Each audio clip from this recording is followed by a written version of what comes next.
നമസ്കാരം. സീനറ്റിൻ്റെ ഇന്നത്തെ സംവാദം ആരംഭിക്കുകയാണ്. ഇന്നത്തെ സംവാദത്തിൽ വളരെ പ്രധാനമായ, കേരളത്തിലെ ഏറ്റവും നന്മയുള്ള, കേരളത്തിലെ ഏറ്റവും മനോഹരമായ, ഏറ്റവും കൂടുതൽ ആചാരാനുഷ്ഠാനങ്ങളൊക്കെ നിലനിൽക്കുന്ന ഒരു പഞ്ചായത്താണ് ഇന്ന് നമ്മളോട് സംവദിക്കാൻ വേണ്ടി എത്തിയിരിക്കുന്നത്. സീനറ്റിൻ്റെ ഈ ഒരു ഇലക്ഷൻ സംവാദത്തിലേക്ക് മുഴുവൻ പ്രേക്ഷകരെയും സ്വാഗതം ചെയ്യുന്നു. ഒപ്പം ഇന്നത്തെ ഒരു മടിക്കൈ പഞ്ചായത്തിനെ കുറിച്ച് പറയുകയാണെങ്കിൽ, കേരളത്തിലെ ഏറ്റവും പ്രസിദ്ധമായ നല്ല കളിമൺ പാത്രങ്ങൾ, മൺപാത്രങ്ങൾ നിർമ്മാണം ഉണ്ടാക്കുന്ന ഏറ്റവും മനോഹരമായ ഒരു സ്ഥലം എന്നുകൂടി പറയാൻ വേണ്ടി പറ്റും. അത്തരത്തിൽ വളരെ സവിശേഷതയുള്ള ഒരു ഗ്രാമപഞ്ചായത്താണ് മടിക്കൈ. ആ മടിക്കൈ പഞ്ചായത്തിൻ്റെ നിലവിൽ ഭരണസമിതി അംഗങ്ങളായിട്ടുള്ള ആളുകളടക്കമാണ് ഇന്നത്തെ ഈ ചർച്ചയിലേക്ക് പങ്കെടുക്കാൻ വേണ്ടി നമ്മളോടൊപ്പം പങ്കുചേരുന്നത്. അതിൽ വളരെ പ്രധാനമായി പങ്കെടുക്കുന്ന പ്രധാനപ്പെട്ട ഒരാളാണ് പഞ്ചായത്ത് നിലവിലെ വൈസ് പ്രസിഡന്റ് കൂടിയായിട്ടുള്ള CPIMൻ്റെ നീലേശ്വരം ഏരിയ കമ്മിറ്റി അംഗം കൂടിയായിട്ടുള്ള, നിലവിൽ 12ാം വാർഡിൽ അടുക്കത്ത് പറമ്പിലെ പ്രസിഡന്റ് സ്ഥാനാർത്ഥി കൂടിയാണ്, LDFൻ്റെ പ്രസിഡന്റ് സ്ഥാനാർത്ഥി കൂടിയായിട്ടുള്ള ശ്രീ V. പ്രകാശനാണ് ഇന്ന് ഈ സീനറ്റിൻ്റെ ഈ സംവാദ ചർച്ചയിലേക്ക് വന്നിരിക്കുന്നത്. പ്രകാശനെ സ്നേഹത്തോടെ സ്വാഗതം ചെയ്യുന്നു. ഒപ്പം അതുപോലെ തന്നെ A. വേലായുധൻ, നിലവിൽ 1ാം വാർഡിലെ വാഴക്കോട് മെമ്പറാണ്, നിലവിൽ മെമ്പറാണ്.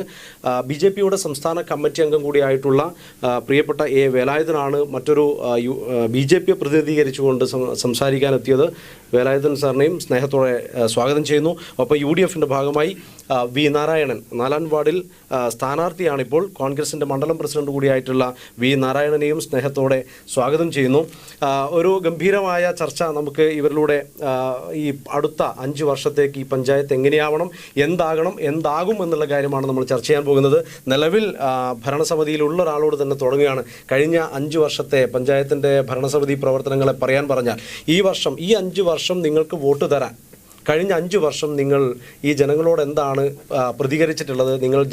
നിങ്ങൾക്ക് വോട്ട് തരണമെങ്കിൽ കഴിഞ്ഞ 5 വർഷത്തെ വികസനം എന്ന് പറയുമ്പോൾ ഊന്നിപ്പറയാനുള്ള വികസനങ്ങൾ എന്തൊക്കെയാണ്? മടിക്കൈ ഗ്രാമപഞ്ചായത്തിൽ കഴിഞ്ഞ 5 വർഷക്കാലം സർവതല സ്പർശിയായ വികസന കാഴ്ചപ്പാടാണ് ഇടതുപക്ഷ ജനാധിപത്യ മുന്നണി നടപ്പിലാക്കിയത്. ഏറ്റവും പ്രൗഢമായ ഒരുപാട് വികസന പ്രവർത്തനങ്ങൾക്ക് കഴിഞ്ഞ 5 വർഷം നേതൃത്വം കൊടുക്കാൻ കഴിഞ്ഞിട്ടുണ്ട്. ഒരു ചരിത്രം കൂടി രേഖപ്പെടുത്തിയ കാലയളവാണിത്. 1950 ജൂലൈ മാസം 14-ാം തീയതി, ചിലപ്പോൾ കേരളത്തിൻ്റെ ചരിത്രത്തിൽ തന്നെ ആദ്യമായി ഒരു ജനകീയ ഭരണസമിതി മടിക്കയിൽ അധികാരത്തിൽ വരികയാണ്. 75 വർഷം ഒരു രാഷ്ട്രീയത്തിന് കീഴിൽ നിറഞ്ഞു നിൽക്കുന്ന ഒരു ഗ്രാമമാണ് മടിക്കൈ. ചിലപ്പോൾ അത് കേരളത്തിൽ തന്നെ അപൂർവങ്ങളിൽ അപൂർവമായിരിക്കും. 75 വർഷക്കാലമായി മടിക്കൈ ഗ്രാമപഞ്ചായത്തിൻ്റെ ഭരണം ഇടതുപക്ഷ രാഷ്ട്രീയമാണ് കൈകാര്യം ചെയ്യുന്നത്. അതുകൊണ്ട് തന്നെ ഏറെ ദൃഢമായ, നല്ല രാഷ്ട്രീയ ബോധമുള്ള, നന്മയുടെ രാഷ്ട്രീയം കൈകാര്യം ചെയ്യുന്ന ജനങ്ങളാണ് മടിക്കയിലുള്ളത്. അതുകൊണ്ട് കഴിഞ്ഞ 75 വർഷക്കാലവും ജനനന്മ മുൻനിർത്തിക്കൊണ്ടുള്ള മാതൃകാപരമായ വികസന പ്രവർത്തനങ്ങളാണ് നാട് ആഗ്രഹിച്ചത്. അത് നൽകാൻ ഇടതുപക്ഷത്തിന് കഴിഞ്ഞു എന്നുള്ള അഭിമാനകരമായ ഒരു സാഹചര്യത്തിലാണ് ഇപ്രാവശ്യം ഞങ്ങൾ വോട്ട് തേടുന്നത്. എൻ്റെ അപ്പുറത്തും ഇപ്പുറത്തുള്ള സഹപ്രവർത്തകർക്ക് പോലും വ്യത്യസ്ത ഉണ്ടാകും എന്ന് തോന്നുന്നു. ചിലപ്പോൾ രാഷ്ട്രീയത്തിൻ്റെ ഭാഗമായി, ചിലപ്പോൾ സംവാദവേദികളിൽ, ചിലപ്പോൾ അഭിപ്രായ പ്രകടനങ്ങളിൽ ഇടതുപക്ഷ വിരുദ്ധതയെല്ലാം പരാമർശിക്കപ്പെടുമെങ്കിലും ജനങ്ങളെ തൊട്ടറിഞ്ഞുകൊണ്ടുള്ള നന്മയുടെ രാഷ്ട്രീയവും നന്മയുടെ വികസനമാണ് കഴിഞ്ഞ 5 വർഷക്കാലം ഗ്രാമത്തിനകത്ത് നടപ്പിലാക്കിയത്. കേരളത്തിൽ 9.5 വർഷക്കാലമായി കേരളത്തിൻ്റെ വികസനത്തിന് വലിയ മുതൽക്കൂട്ട് നൽകിയിട്ടുള്ള കേരളത്തിലെ സഖാവ് പിണറായി വിജയൻ നേതൃത്വം കൊടുക്കുന്ന ഇടതുപക്ഷ ജനാധിപത്യ മുന്നണി ഗവൺമെൻറ് കേരളത്തിൽ നടപ്പിലാക്കുന്ന വികസന പ്രവർത്തനങ്ങളോട് ഓരം ചേർന്നുകൊണ്ട് നമ്മുടെ നാടും കുതിക്കുകയാണ്. മടിക്കൈ ഇന്ന് കേരളത്തിൻ്റെ ഭൂപടത്തിൽ വികസനത്തിൻ്റെ കാര്യത്തിൽ, നന്മയുടെ കാര്യത്തിൽ, അല്ലെങ്കിൽ വികസനോന്മുഖ പ്രവർത്തനങ്ങളുടെ കാര്യത്തിൽ ആർക്കും മായ്ച്ചു കളയാൻ കഴിയാത്ത നിലയിൽ രേഖപ്പെടുത്തിയൊരിടമാണ് മടിക്കൈ എന്ന് നിസ്സംശയം, രാഷ്ട്രീയം മാറ്റി നിർത്തിയാൽ എല്ലാ ജനങ്ങളും ഒരുപോലെ പറയുന്ന നാടായി നമ്മുടെ നാട് മാറിയിട്ടുണ്ട്. കഴിഞ്ഞ 5 വർഷക്കാലം നമുക്ക് സംസ്ഥാന ഗവൺമെൻറ് നടപ്പിലാക്കിയ ലൈഫ് 180ഓളം വീട് കൊടുക്കാൻ കഴിഞ്ഞ ഒരു വർഷമാണ് നമ്മുടെ ഈ 5 വർഷക്കാലത്തെ. 245ഓളം വീടുകൾ റിപ്പയർ ചെയ്യുന്നതിന് വേണ്ടി കഴിഞ്ഞു. അതുമാത്രമല്ല, വികസനത്തിൻ്റെ ഒരു പൂ ചോദിച്ചിട്ട് ഞങ്ങൾ ഇടതുപക്ഷത്തെ സമീപിച്ചപ്പോൾ ഒരു പൂക്കാലമാണ് ഇടതുപക്ഷ ജനാധിപത്യ മുന്നണി സഖാവ് പിണറായിയുടെ ഗവൺമെൻറ് നമുക്ക് സമ്മാനിച്ചത്. ഈ 5 വർഷത്തിനിടയിൽ 120 കോടി രൂപയുടെ വികസനമാണ് ഒരു ഗ്രാമത്തിനകത്ത് വന്നിട്ടുള്ളത്. ഒരുപാട് പൈതൃകങ്ങൾ ഉൾപ്പെടെ ഇപ്പോൾ TS തിരുമുമ്പിൻ്റെ പേരിൽ മടിക്കയിൽ സ്ഥാപിതമായിട്ടുള്ള 45 കോടി രൂപയുടെ ചെലവിൽ നിർമ്മിച്ചിട്ടുള്ള സാംസ്കാരിക സമുച്ചയം. വലിയ സാമ്പത്തിക പ്രതിസന്ധി കേരളം നേരിടുമ്പോഴും നമ്മുടെ നാട്ടിൽ 7ാം വാർഡിൽ 10 കോടി രൂപ ചെലവിൽ ഒരു പാലം നിർമ്മിക്കപ്പെടുന്നു. എന്തിനധികം വേലായുധേട്ടൻ്റെ രാഷ്ട്രീയത്തിനെല്ലാം നല്ല സ്വാധീനമുള്ള കാരാക്കോട്ട് പാലം ചരിത്രത്തിൽ ഏറ്റവും കുറേ കാലത്ത് ജനങ്ങളുടെ ആവശ്യമായിരുന്നു. ആ പാലത്തിൻ്റെ പണി നടന്നുകൊണ്ടിരിക്കുകയാണ്. ഒരു 6 മാസം മുമ്പാണ് പുളിക്കാലിലെ പാലം ജനങ്ങൾക്കായി തുറന്നു കൊടുത്തത്. അങ്ങനെ വ്യത്യസ്ത തലത്തിൽ ഒരു ഗ്രാമത്തിന് എങ്ങനെയെല്ലാം വികസിച്ചു പോകാൻ കഴിയുമോ ആ വികസനത്തിൻ്റെ എല്ലാ അളവുകോൽ വെച്ച് പരിശോധിച്ചാലും കേരളത്തിൽ എണ്ണപ്പെട്ട പഞ്ചായത്തുകളിൽ ഒന്നായി മടിക്കൈ മാറുന്നുണ്ട് എന്നുള്ള കാര്യത്തിൽ തർക്കമില്ല. 4 സർക്കാർ ഹൈസ്കൂളുകൾ, 5 സർക്കാർ ഹൈസ്കൂളുകൾ, അതിൽ 3 എണ്ണത്തിൽ ഹയർ സെക്കൻഡറി, ഒരു വൊക്കേഷണൽ ഹയർ സെക്കൻഡറി, ഒരു ITI, ഒരു IHRD കോളേജ്. എവിടെയാണ്, ഏത് ഗ്രാമത്തിലാണ് ഇങ്ങനെ കാണാൻ കഴിയുക? കേരളത്തിലെ ഇടതുപക്ഷ ജനാധിപത്യ മുന്നണി ഗവൺമെൻറ് ഈ കേരളത്തിൽ ഭരണത്തിലുള്ള കാലത്തെല്ലാം മടിക്കൈക്ക് അഭൂതപൂർവമായ വികസന മുന്നേറ്റം സമ്മാനിക്കാൻ കഴിഞ്ഞു. മടിക്കൈ ഒരു കർഷക ഗ്രാമമാണ്. കർഷകരുടെ ജീവൽ പ്രശ്നങ്ങൾ പരിഹരിക്കുന്നതിന് വേണ്ടിയുള്ള നൂതനമായ പദ്ധതികൾ ഈ കാലയളവിൽ രാഷ്ട്രീയ ഭേദമന്യേ നടപ്പിലാക്കാൻ കഴിഞ്ഞ ഒരു ഗ്രാമമാണ് മടിക്കൈ. ക്ഷീരകർഷകർക്ക് വലിയ മുൻതൂക്കമുള്ള ഗ്രാമം, ക്ഷീരകർഷകരെ സംരക്ഷിച്ചു നിർത്തുന്നതിന് വേണ്ടിയുള്ള ശ്രമം. കാസർഗോഡിൻ്റെ വാഴത്തോട്ടം, നേന്ത്രവാഴത്തോട്ടം എന്നാണ് മടിക്കൈയെ വിളിക്കാറ്. അപ്പോൾ കാസർഗോഡിൻ്റെ നേന്ത്രവാഴത്തോട്ടമായ മടിക്കൈയിലെ ഈ നേന്ത്രവാഴ കർഷകർക്ക് കഴിഞ്ഞൊരു 2 വർഷം മുമ്പ് ഇൻഷുറൻസ് പരിരക്ഷ ലഭിക്കാത്തൊരു സാഹചര്യമുണ്ടായിരുന്നു.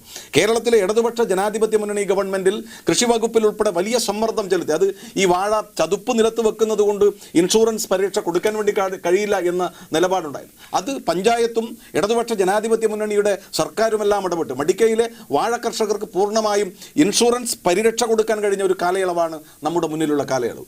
അതോടൊപ്പം കോവിഡും പ്രളയവുമെല്ലാം നിറഞ്ഞാടിയ കാലത്ത് മടിക്കൈയിലെ ജനങ്ങളെ ഇങ്ങനെ ചേർത്ത് പിടിച്ച്, ജനങ്ങൾക്ക് ഒരു അഭിപ്രായ വ്യത്യാസവുമില്ലാതെ ജനങ്ങളെ ചേർത്ത് പിടിച്ചുകൊണ്ട് വികസനോന്മുഖമായ പ്രവർത്തനങ്ങൾക്ക് നേതൃത്വം കൊടുക്കാൻ ഈ ഭരണസമിതിക്ക് കഴിഞ്ഞിട്ടുണ്ട് എന്നുള്ള ഏറ്റവും ഉജ്ജ്വലമായ കാര്യം തന്നെയാണ് ജനങ്ങൾക്ക് മുമ്പാകെ ഞങ്ങൾക്ക് പറയാനുള്ളത്. അതിലൊരു മടിയും രാഷ്ട്രീയ ഭേദമന്യേ എല്ലാ ആളുകളും സമ്മതിക്കുന്നതാണിത്. മടിക്കൈയുടെ വികസനത്തിൻ്റെ ഗ്രാഫ് എടുത്തു നോക്കിയാൽ കുതിപ്പാണ്. കേരളത്തിൽ ചിലപ്പോൾ കേരളത്തിൽ എണ്ണപ്പെട്ട അവാർഡുകൾ ഈ 5 വർഷ കാലയളവിൽ തന്നെ തൊഴിലുറപ്പ് മേഖലയിൽ തുടർച്ചയായി വർഷങ്ങളോളം ജില്ലയിൽ മഹാത്മാ പുരസ്കാരം, ഏറ്റവും കൂടുതൽ തൊഴിൽ ദിനങ്ങൾ സമ്മാനിക്കുന്ന ഗ്രാമം, തൊഴിലുറപ്പ് പദ്ധതിയിൽ ഒരു ഗ്രാമത്തിൻ്റെ സാധ്യതയെ പ്രയോജനപ്പെടുത്തിക്കൊണ്ട് ഏറ്റവും കൂടുതൽ ഫണ്ട് ചെലവഴിക്കുന്ന ഗ്രാമം, ആരോഗ്യ മേഖലയിൽ ആർദ്രം പുരസ്കാരം തുടർച്ചയായി ഈ ഗ്രാമത്തെ തേടി വരികയാണ്. കഴിഞ്ഞ 3 വർഷങ്ങൾക്കപ്പുറം നിലവിലുള്ള പ്രസിഡന്റ് കഴിഞ്ഞ ടേം പ്രസിഡന്റായിരിക്കുമ്പോഴാണ് സ്വരാജ് ട്രോഫി ഉൾപ്പെടെയുള്ള സംസ്ഥാനത്തെ ഏറ്റവും പ്രധാനപ്പെട്ട അവാർഡുകൾ നേടിയ പഞ്ചായത്ത്. നിർമ്മൽ പുരസ്കാരം, രാഷ്ട്രപതിയിൽ നിന്ന് M. രാജൻ പ്രസിഡന്റായിരുന്ന കാലത്താണ് നിർമ്മൽ പുരസ്കാരം. മണ്ണ് ജല സംരക്ഷണ പ്രവർത്തനം ഈ കേരളത്തിന് തന്നെ അല്ലെങ്കിൽ രാജ്യത്തിന് തന്നെ മാതൃകയാകുന്ന നിലയിൽ നടപ്പിലാക്കിയ ഒരു ഗ്രാമമാണ് മടിക്കൈ ഗ്രാമം. എല്ലാ തലത്തിലും ജനങ്ങളെ ചേർത്ത് പിടിച്ചുകൊണ്ട് ജനങ്ങളുടെ ജീവന് സംരക്ഷണം കൊടുക്കാൻ അല്ലെങ്കിൽ പുതിയ കാലത്ത് ജനങ്ങളെ സംരക്ഷിച്ചു നിർത്തുന്നതിനാവശ്യമായ നൂതനമായ പദ്ധതികൾ അവതരിപ്പിച്ചുകൊണ്ട് അതിന് ജനകീയമായ പിന്തുണ നേടിക്കൊണ്ട് ജനങ്ങളുടെ ആകെ ഈ പഞ്ചായത്ത് എന്നുള്ളതിൽ രാഷ്ട്രീയം കലർത്താറേയില്ല, എല്ലാ ജനങ്ങളെയും ഒരുമിച്ച് നിർത്തിക്കൊണ്ടുള്ള വികസന പ്രവർത്തനങ്ങൾക്ക് നേതൃത്വം കൊടുക്കാനാണ് കഴിഞ്ഞ 5 വർഷക്കാലം ഇടതുപക്ഷ ജനാധിപത്യ മുന്നണിയുടെ നേതൃത്വത്തിലുള്ള ഭരണസമിതി, അവിടെയും ഇടതുപക്ഷം എന്നുള്ള നമ്മുടെ ഭരണസമിതി എന്നുള്ള നിലയിലാണ് കാര്യങ്ങൾ. അവിടെ എവിടെയും ഇപ്പോൾ BJPയുടെ ഏറ്റവും പ്രധാനപ്പെട്ട നേതാവ് നമ്മുടെ ഭരണസമിതിയിൽ അംഗമാണ്. ഒരു അഭിപ്രായ വ്യത്യാസവുമില്ല. ചിലപ്പോൾ നയപരമായ അഭിപ്രായ വ്യത്യാസം രാഷ്ട്രീയത്തിൽ ഉണ്ടാകുമെന്നുള്ളത് യാഥാർത്ഥ്യമാണ്. അതിനപ്പുറം വികസനത്തിൻ്റെ കാര്യത്തിൽ 15 വാർഡുകളെയും ചേർത്ത് നിർത്തിക്കൊണ്ട് ഒരു പക്ഷപാതവും കാണിക്കാതെ എല്ലാ നിലയിലും ജനങ്ങൾക്ക് 100% സംതൃപ്തി നൽകാൻ ആർക്കും കഴിയില്ല എന്നുള്ളത് യാഥാർത്ഥ്യം. എങ്കിലും 80% ജനങ്ങളെയും കൂടെ നിർത്താൻ കഴിഞ്ഞ ഒരു ഭരണസമിതിയാണ് കഴിഞ്ഞ 5 വർഷം ഉണ്ടായത് എന്ന് പുതിയ കാലത്ത് ഈ വോട്ട് ഒരു മടിയുമില്ലാതെ ജനങ്ങളോട് വോട്ട് ചോദിക്കാൻ കഴിയുന്ന സാഹചര്യം മടിക്കൈ ഗ്രാമപഞ്ചായത്തിലെ ഇടതുപക്ഷ രാഷ്ട്രീയത്തിനുണ്ട് എന്നുറച്ച് പറയാൻ കഴിയുന്ന ഒരു കാലയളവാണ് നമുക്ക് മുന്നിലുണ്ടായത്. തീർച്ചയായും. അപ്പോൾ അങ്ങനെയാണെങ്കിൽ അതിൻ്റെ ഭരണസമിതിയിൽ തന്നെയുള്ള ഒരുപക്ഷേ ഏക പ്രതിപക്ഷാംഗം എന്ന് സൂചിപ്പിക്കാൻ പറ്റാവുന്ന ഒരു പാർട്ടിയാണ് BJP ഇവിടെ മടിക്കൈ പഞ്ചായത്തിൽ. ഇവർ ഈ പറഞ്ഞിരിക്കുന്ന എല്ലാ കാര്യങ്ങളും അങ്ങനെ തന്നെയാണോ? മടിക്കൈ ഗ്രാമപഞ്ചായത്ത് ഇപ്പോൾ നമ്മുടെ LDFിൻ്റെ പ്രതിനിധിയായ എൻ്റെ പ്രിയ സുഹൃത്ത് ഞാൻ പ്രകാശ് ഏട്ടൻ എന്നാണ് വിളിക്കാറ്. ഞങ്ങൾ നമ്മുടെ പ്രായത്തിൽ വളരെ വ്യത്യാസമുണ്ടെങ്കിലും പ്രകാശ് ഏട്ടൻ എന്നാണ് എനിക്ക് ഇപ്പോൾ വിളിക്കാറ്. അപ്പോൾ അദ്ദേഹം പറഞ്ഞ കാരണം 1950 ജനകീയ സർക്കാർ അധികാരത്തേറി 75 വർഷം പൂർത്തിയാവുകയാണ്. ഈ 75 വർഷത്തെക്കുറിച്ച് നോക്കുകയാണ്. ഈ 75 വർഷം കൊണ്ട് നേടേണ്ടതായ വികസനം ഈ മടിക്കൈ ഗ്രാമപഞ്ചായത്ത് നേടിയിട്ടുണ്ടോ എന്ന് ഈ പഞ്ചായത്തിന്റെ എല്ലാ ഭാഗത്തും, നമ്മളിപ്പോൾ കേവലം സ്റ്റുഡിയോക്കകത്ത് നിന്ന് സംസാരിക്കുന്ന അപ്പുറത്ത് പഞ്ചായത്തിലെ ഓരോ നാട്ടുവഴികളും മൂടും അല്ലെങ്കിൽ അതിന്റെ ഓരോ ഇടവും പരിശോധിച്ചാൽ നമുക്ക് കാണാൻ സാധിക്കും. വലിയ അടിസ്ഥാന സൗകര്യ വികസനത്തിൽ വളരെയേറെ പിന്നോക്കം നിൽക്കുന്ന ഒരു പഞ്ചായത്ത് ഇപ്പോഴും ആ സ്ഥിതി തുടരുകയാണ്. 100 കണക്കിന് റോഡുകൾ പഞ്ചായത്തിന്റെ തലങ്ങും വിലങ്ങും ചെറിയ ചെറിയ റോഡുകളുണ്ട്. അതിലൊക്കെ തന്നെ കേവലം നാമമാത്രമായ ഒന്നുകിൽ ടാറിങ് അല്ലെങ്കിൽ കോൺക്രീറ്റ് മാത്രമേ പൂർത്തിയായിട്ടുള്ളൂ. അടിസ്ഥാന സൗകര്യ വികസനം എന്ന് പറയുമ്പോൾ ഏറ്റവും ആദ്യം നമുക്ക് വേണ്ടത് റോഡും പാലവുമാണ്. അതിൻ്റെ വലിയൊരു പുരോഗതി എന്ന് എടുത്തു പറയത്തക്ക ഒരു പുരോഗതി നമുക്ക് കാണാൻ സാധിക്കില്ല. നിഷ്പക്ഷമതികളുടെ കണ്ണിൽ കൂടി നോക്കിയാൽ മടിക്കൈ പഞ്ചായത്ത് ഇന്നൊരു ശരാശരി ഗ്രാമത്തിനപ്പുറത്തേക്ക് ഈ പുതിയ കാലഘട്ടത്തിൽ 2025 എന്ന് പറയുമ്പോൾ ലോകം മുഴുവൻ വികസിച്ച് മുന്നേറുമ്പോൾ ഭാരതം തന്നെ അടിസ്ഥാന സൗകര്യ വികസന മേഖലയിൽ കുതിച്ചുകൊണ്ടിരിക്കുന്ന സമയത്തും നമ്മൾ വളരെയേറെ കിതച്ചുകൊണ്ടിരിക്കുകയാണ്. വളരെ പരിതാപകരമാണ് എന്ന് പറയാതിരിക്കാൻ നിർവാഹമില്ല. 2020 അധികാരത്തിലേറിയ ഈ ഭരണസമിതി അതിന്റെ നിർഭാഗ്യവശാൽ ആ സമയത്ത് 2 വർഷം കോവിഡ് ആയിരുന്നു.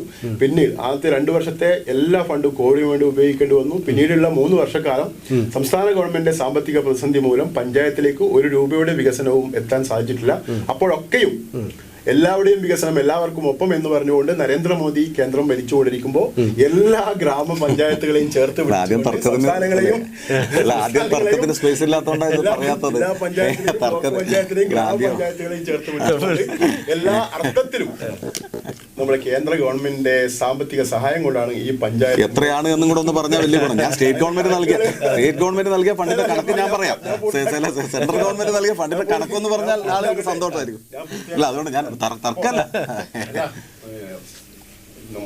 കേന്ദ്ര ഗവൺമെന്റ് യഥാർത്ഥ അർത്ഥത്തിൽ അർത്ഥപൂർണമായ രീതിയിൽ ഗ്രാമപഞ്ചായത്തുകളെ സഹായിക്കുന്നുണ്ട്. ആ സഹായത്തിന്റെ ഫലമാണ് മടിക്കൈ പഞ്ചായത്തിൽ എന്തെങ്കിലും അത് റോഡ് വികസനമാവട്ടെ, കേവലം തൊഴിലുറപ്പ് പദ്ധതിയിൽ കൂടിയുള്ള റോഡ് വികസനം അല്ലാതെ മറ്റൊരു റോഡ് വികസനവും നമുക്ക് കാണാൻ സാധിക്കില്ല. എടുത്തു പറഞ്ഞ രണ്ട് പാലങ്ങൾ, അത് ഞാൻ സമ്മതിക്കുന്നു. TS തിരുമുമ്പ് എന്നൊരു സാംസ്കാരിക കേന്ദ്രം വലിയ ചെലവിൽ അവിടുത്തെ ആ പ്രദേശത്തിന്റെ തൊട്ടടുത്തുള്ള ആളുകൾ നമ്മൾക്ക് എന്ത് കാര്യം TS തിരുമുമ്പ് എന്ന വലിയ 45 കോടി ചെലവഴിച്ചുകൊണ്ട് ഒരു സാംസ്കാരിക കേന്ദ്രം ഉണ്ടാക്കിയതുകൊണ്ട് ഈ നാട്ടിലെ പാവപ്പെട്ടവന്റെ വിശപ്പ് മാറുമോ, ഈ നാട്ടിലെ പാവപ്പെട്ടവന്റെ യാത്രാ പ്രശ്ന പരിഹാരം കാണുമോ, ഈ നാട്ടിലെ ഗ്രാമവഴികളിലെ വെളിച്ചം അവിടെ തെരുവുവിളക്കിന് വെളിച്ചത്തിന് പരിഹാരമാവോ, ഇങ്ങനെ 100 കൂട്ടം ചോദ്യങ്ങൾ അവിടുത്തെ ഇടതുപക്ഷ അനുഭാവികൾ തന്നെ ചോദിക്കുന്ന ഒരു സാഹചര്യത്തിലാണ് ഇപ്പൊ ഇദ്ദേഹം പറഞ്ഞ വലിയൊരു കെട്ടിട സമുച്ചയം അവിടെ നടന്നു വരുന്നത്. അത് പാർലമെന്റിൽ പ്രതിമ സ്ഥാപിച്ചതിനെ കൊണ്ട് തിരുമുമ്പിന്റെ പ്രതിമ നാടറിഞ്ഞ കവിയാണ് അദ്ദേഹം. ആ നാട്ടിൽ പോരാട്ടം നടത്തിയ ഒരാളാണ്. അതിലൊന്നും പെടാത്ത മറ്റേ കോടിക്കണക്കിന് രൂപ ചെലവഴിച്ചുകൊണ്ട് രാജകീയ പ്രൗഢിയോടുകൂടി മറ്റേ സവാക്കറുടെ പ്രതിമ പാർലമെന്റ് സ്ഥാപിച്ചിട്ട് നാട്ടിലെ ജനത്തിന് എന്ത് ഗുണം എന്നുള്ളതാണ് ചോദ്യം. ഈ 75 വർഷക്കാലം കൊണ്ട് നമ്മുടെ കേരളത്തിലെ മറ്റു പഞ്ചായത്തുകളെ താരതമ്യം ചെയ്യുമ്പോൾ ഈ ഗ്രാമപഞ്ചായത്ത് അതിന് ഒറ്റ കാരണമേ ഉള്ളൂ, ഇടതുപക്ഷത്തിന്റെ അമിതമായ ആ ഒരു സ്വാധീനം എന്നുകൊണ്ട് തന്നെ. ഇടതുപക്ഷം എവിടെയുണ്ടോ അവിടെ വികസനമില്ല എന്നാണ് ഞങ്ങൾ വിശ്വസിക്കുന്നത്. അതാണ് ഞങ്ങളുടെ പൊതുവെ കേരളം മൊത്തം അങ്ങനെ ഇപ്പൊ പറയാൻ പറ്റുമോ? മൊത്തം പറയാൻ പറ്റും.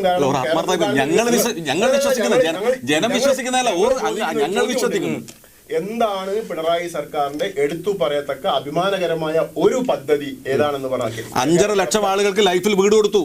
ഈ കേരളത്തിൽ 3.5 ലക്ഷം അഭ്യസ്തരായ 3.5 ലക്ഷം ആളുകൾക്ക് PSC മുഖാന്തരം നിയമനം കൊടുത്തു. അതിനപ്പുറം വലിയ വികസനം എന്താ? കേരളത്തിൽ ഇപ്പൊ ദേശീയപാത ഞങ്ങൾ എടുത്തു കൊടുത്ത സ്ഥലത്താണ് ഇവര് പണിയെടുക്കുന്നത്. 5600 കോടി രൂപ കേരളത്തിലെ ഗവൺമെന്റ് അതിന്റെ ഉത്തരവാദി ആരാ? ഏറ്റെടുത്ത് നടത്തേണ്ടതാരാ?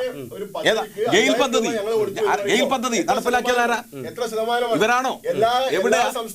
എവിടെയാ നടപ്പാക്കിയത്? PMAYയുടെ വീട് വിലയേതായിട്ട് ഞാൻ ഒന്നിച്ചിരിക്കുന്ന അവാർഡ്. എന്താണ് PMAYയുടെ വീട്?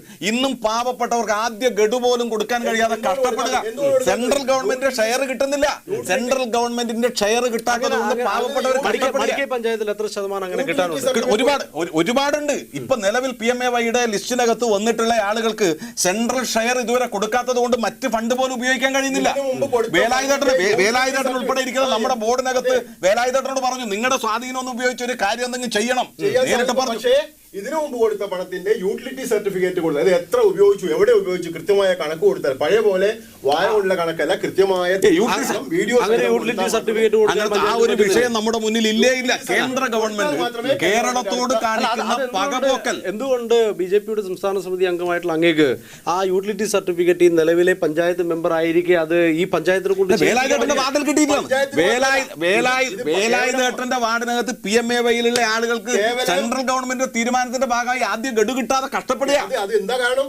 കേവലം മടിക്കൈ പഞ്ചായത്തിന് മാത്രം പ്രശ്നമല്ല, സംസ്ഥാനത്തേക്കാണല്ലോ ഫണ്ട് വരുന്നത്. ആ സംസ്ഥാനത്ത് നിന്ന് യൂട്ടിലിറ്റി സർട്ടിഫിക്കറ്റ് യഥാസമയം കൊടുക്കാത്തത് കൊണ്ടുള്ള പ്രശ്നമാണ് എല്ലാത്തിലും ഈ ഫണ്ട് വരുന്നതിന്. അല്ലാതെ യാതൊരു പ്രശ്നവുമില്ല.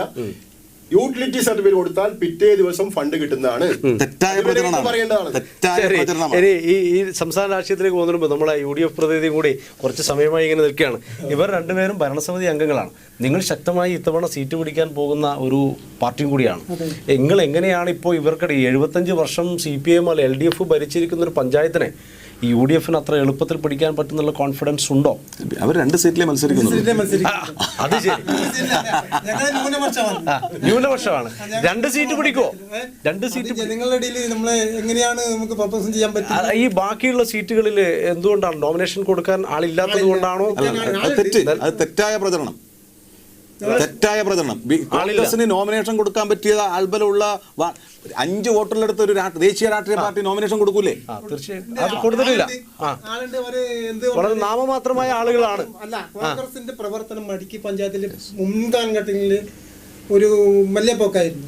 രംഗത്തേക്ക് പൊതുസമൂഹത്തിന്റെ മുമ്പിലേക്ക് വരാൻ ആൾക്കാർ മടിച്ചുകൊണ്ടിരുന്ന എന്തുകൊണ്ടാണത്? അത് ഈ കമ്മ്യൂണിസം ഇവരുടെ ആധിപത്യമാണോ? കമ്മ്യൂണിസ്റ്റിന്റെ പ്രവർത്തിക്കാൻ വിടുന്നില്ല എന്നുള്ളതാണോ പറഞ്ഞു വരുന്നത്? ഇന്ന് ആ സാഹചര്യമല്ല. ഇന്നത്തെ സാഹചര്യം മാറി. ഇപ്പൊ അതുകൊണ്ട് ഇപ്പൊ വൈബ്സ് പറഞ്ഞ ജനകീയമായിട്ട് മുന്നോട്ട് പോകാൻ വേണ്ടിട്ട് പഞ്ചായത്ത് പിന്നെ എന്തുകൊണ്ട് എല്ലാ വാർഡുകളിലും നോമിനേഷൻ കൊടുക്കാത്ത? അത് രാഷ്ട്രീയപരമായിട്ട് പുരോഗമന ചിന്താഗതിയിലെ ആൾക്കാരില്ല, നമ്മളല്ലേ മുരടിച്ച് നിൽക്കുന്ന ആൾക്കാരായി പോയി. അതുകൊണ്ട് നിങ്ങൾ തന്നെ പറയുകയാണോ? അപ്പൊ മറ്റു വാർഡുകളിലുള്ള ആൾക്കാരുടെ വോട്ടിപ്പ് എന്ത് ചെയ്യും? വോട്ട് അവരെ മനസ്സാക്ഷിക്കനുസരിച്ച് ചെയ്യും. മനസ്സാക്ഷിക്കനുസരിച്ച് LDF ചെയ്യുമോ? അതൊരു അന്തർധാരയാണ്. അതൊരു പുതിയ അന്തർധാര. ഞാനിത് നടുവിലായതുകൊണ്ട് വേറെ പ്രശ്നമില്ല. ആ അന്തർധാരയെ കുറിച്ച് ഞാൻ പറയാം കുറച്ച് കഴിഞ്ഞാൽ. ഭരണകക്ഷി പറഞ്ഞു, കേന്ദ്രം ഭരിക്കുന്ന കക്ഷിയിലെ ആളും പറഞ്ഞു, കേരളം ഭരിക്കുന്ന കക്ഷിയിലെ ആളും പറഞ്ഞു.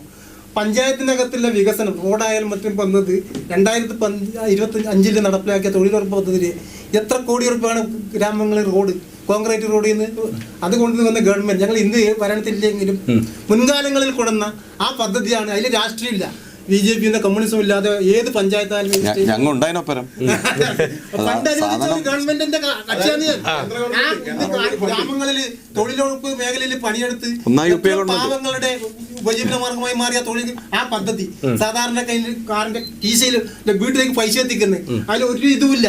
അത് നടപ്പിലാക്കിയ ആ കക്ഷിയിലെ ആളാണ്. പക്ഷെ എന്തുകൊണ്ട് നമുക്ക് ഈ 2 വാർഡുകൾക്ക് അപ്പുറത്തേക്ക് വളർത്താൻ പറ്റുന്നില്ല പഞ്ചായത്തിൽ? ഞങ്ങളിപ്പോ ഞങ്ങളുടെ നേതൃത്വം ലീഡർഷിപ്പ് പോലും മടിക്കലിന് ഇതായിരുന്നു. ഇനിയുള്ള കാലഘട്ടത്തിലേക്ക് പുതിയ യുവാക്കൾ വരുന്നുണ്ടോ? യുവാക്കളെ കൊണ്ടുവന്ന് രാഷ്ട്രീയത്തിൽ വരുന്നുണ്ട്. അപ്പൊ അങ്ങനെയാണെങ്കിൽ ഈ കഴിഞ്ഞ 5 വർഷത്തെ ഇവരുടെ ഭരണസമിതി, ഈ രണ്ടുപേരും ഭരണസമിതി അംഗങ്ങളാണല്ലോ, ഇവരുടെ പ്രവർത്തനം എങ്ങനെയായിരുന്നു UDF പുറത്തുനിന്ന് നോക്കി കണ്ടത്? പുറത്ത് നോക്കി കണ്ടാൽ പിന്നെ അടിസ്ഥാന മേഖല പഞ്ചായത്തിന്റെ മേഖല എല്ലായിടത്തും ഉണ്ട്. എന്നാലും ഒരു മെച്ചപ്പെട്ട റോഡ് ആയിട്ടില്ല. ഇനും ഒരുപാട് മെച്ചപ്പെടാനുണ്ട്. ഇപ്പൊ ഞാൻ മത്സരിക്കുന്ന 4ാം വാർഡിൽ തന്നെ ഒരു ആരോഗ്യ മേഖല ഒരു കുടുംബക്ഷേമ ഇതുണ്ട്. വൈബ്സ് ഉണ്ടെന്ന് അറിയാവുന്ന കയ്യുള്ള കൊച്ചി എന്ന് പറഞ്ഞിട്ട് അത് കെട്ടിയിട്ട് അതിലേക്ക് വെള്ളമില്ല. അവിടെ നിൽക്കുന്ന നേഴ്സുമാർ അവരെ കഷ്ടപ്പെടുന്നതാണ്, വെള്ളം കോരി കൊണ്ടുപോകണം.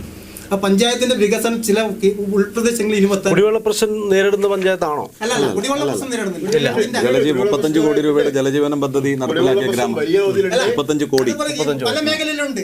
ഞങ്ങളുടെ ഇപ്പൊ പഞ്ചായത്തിൽ വലിയ വലിയ പാലം വന്ന ഏരിയ ഉണ്ട്. പക്ഷെ ഒരു കിഴക്കൻ ഏരിയയിലേക്ക് ഇനിയും ഒരുപാട് വികസനം എത്താനുണ്ട്.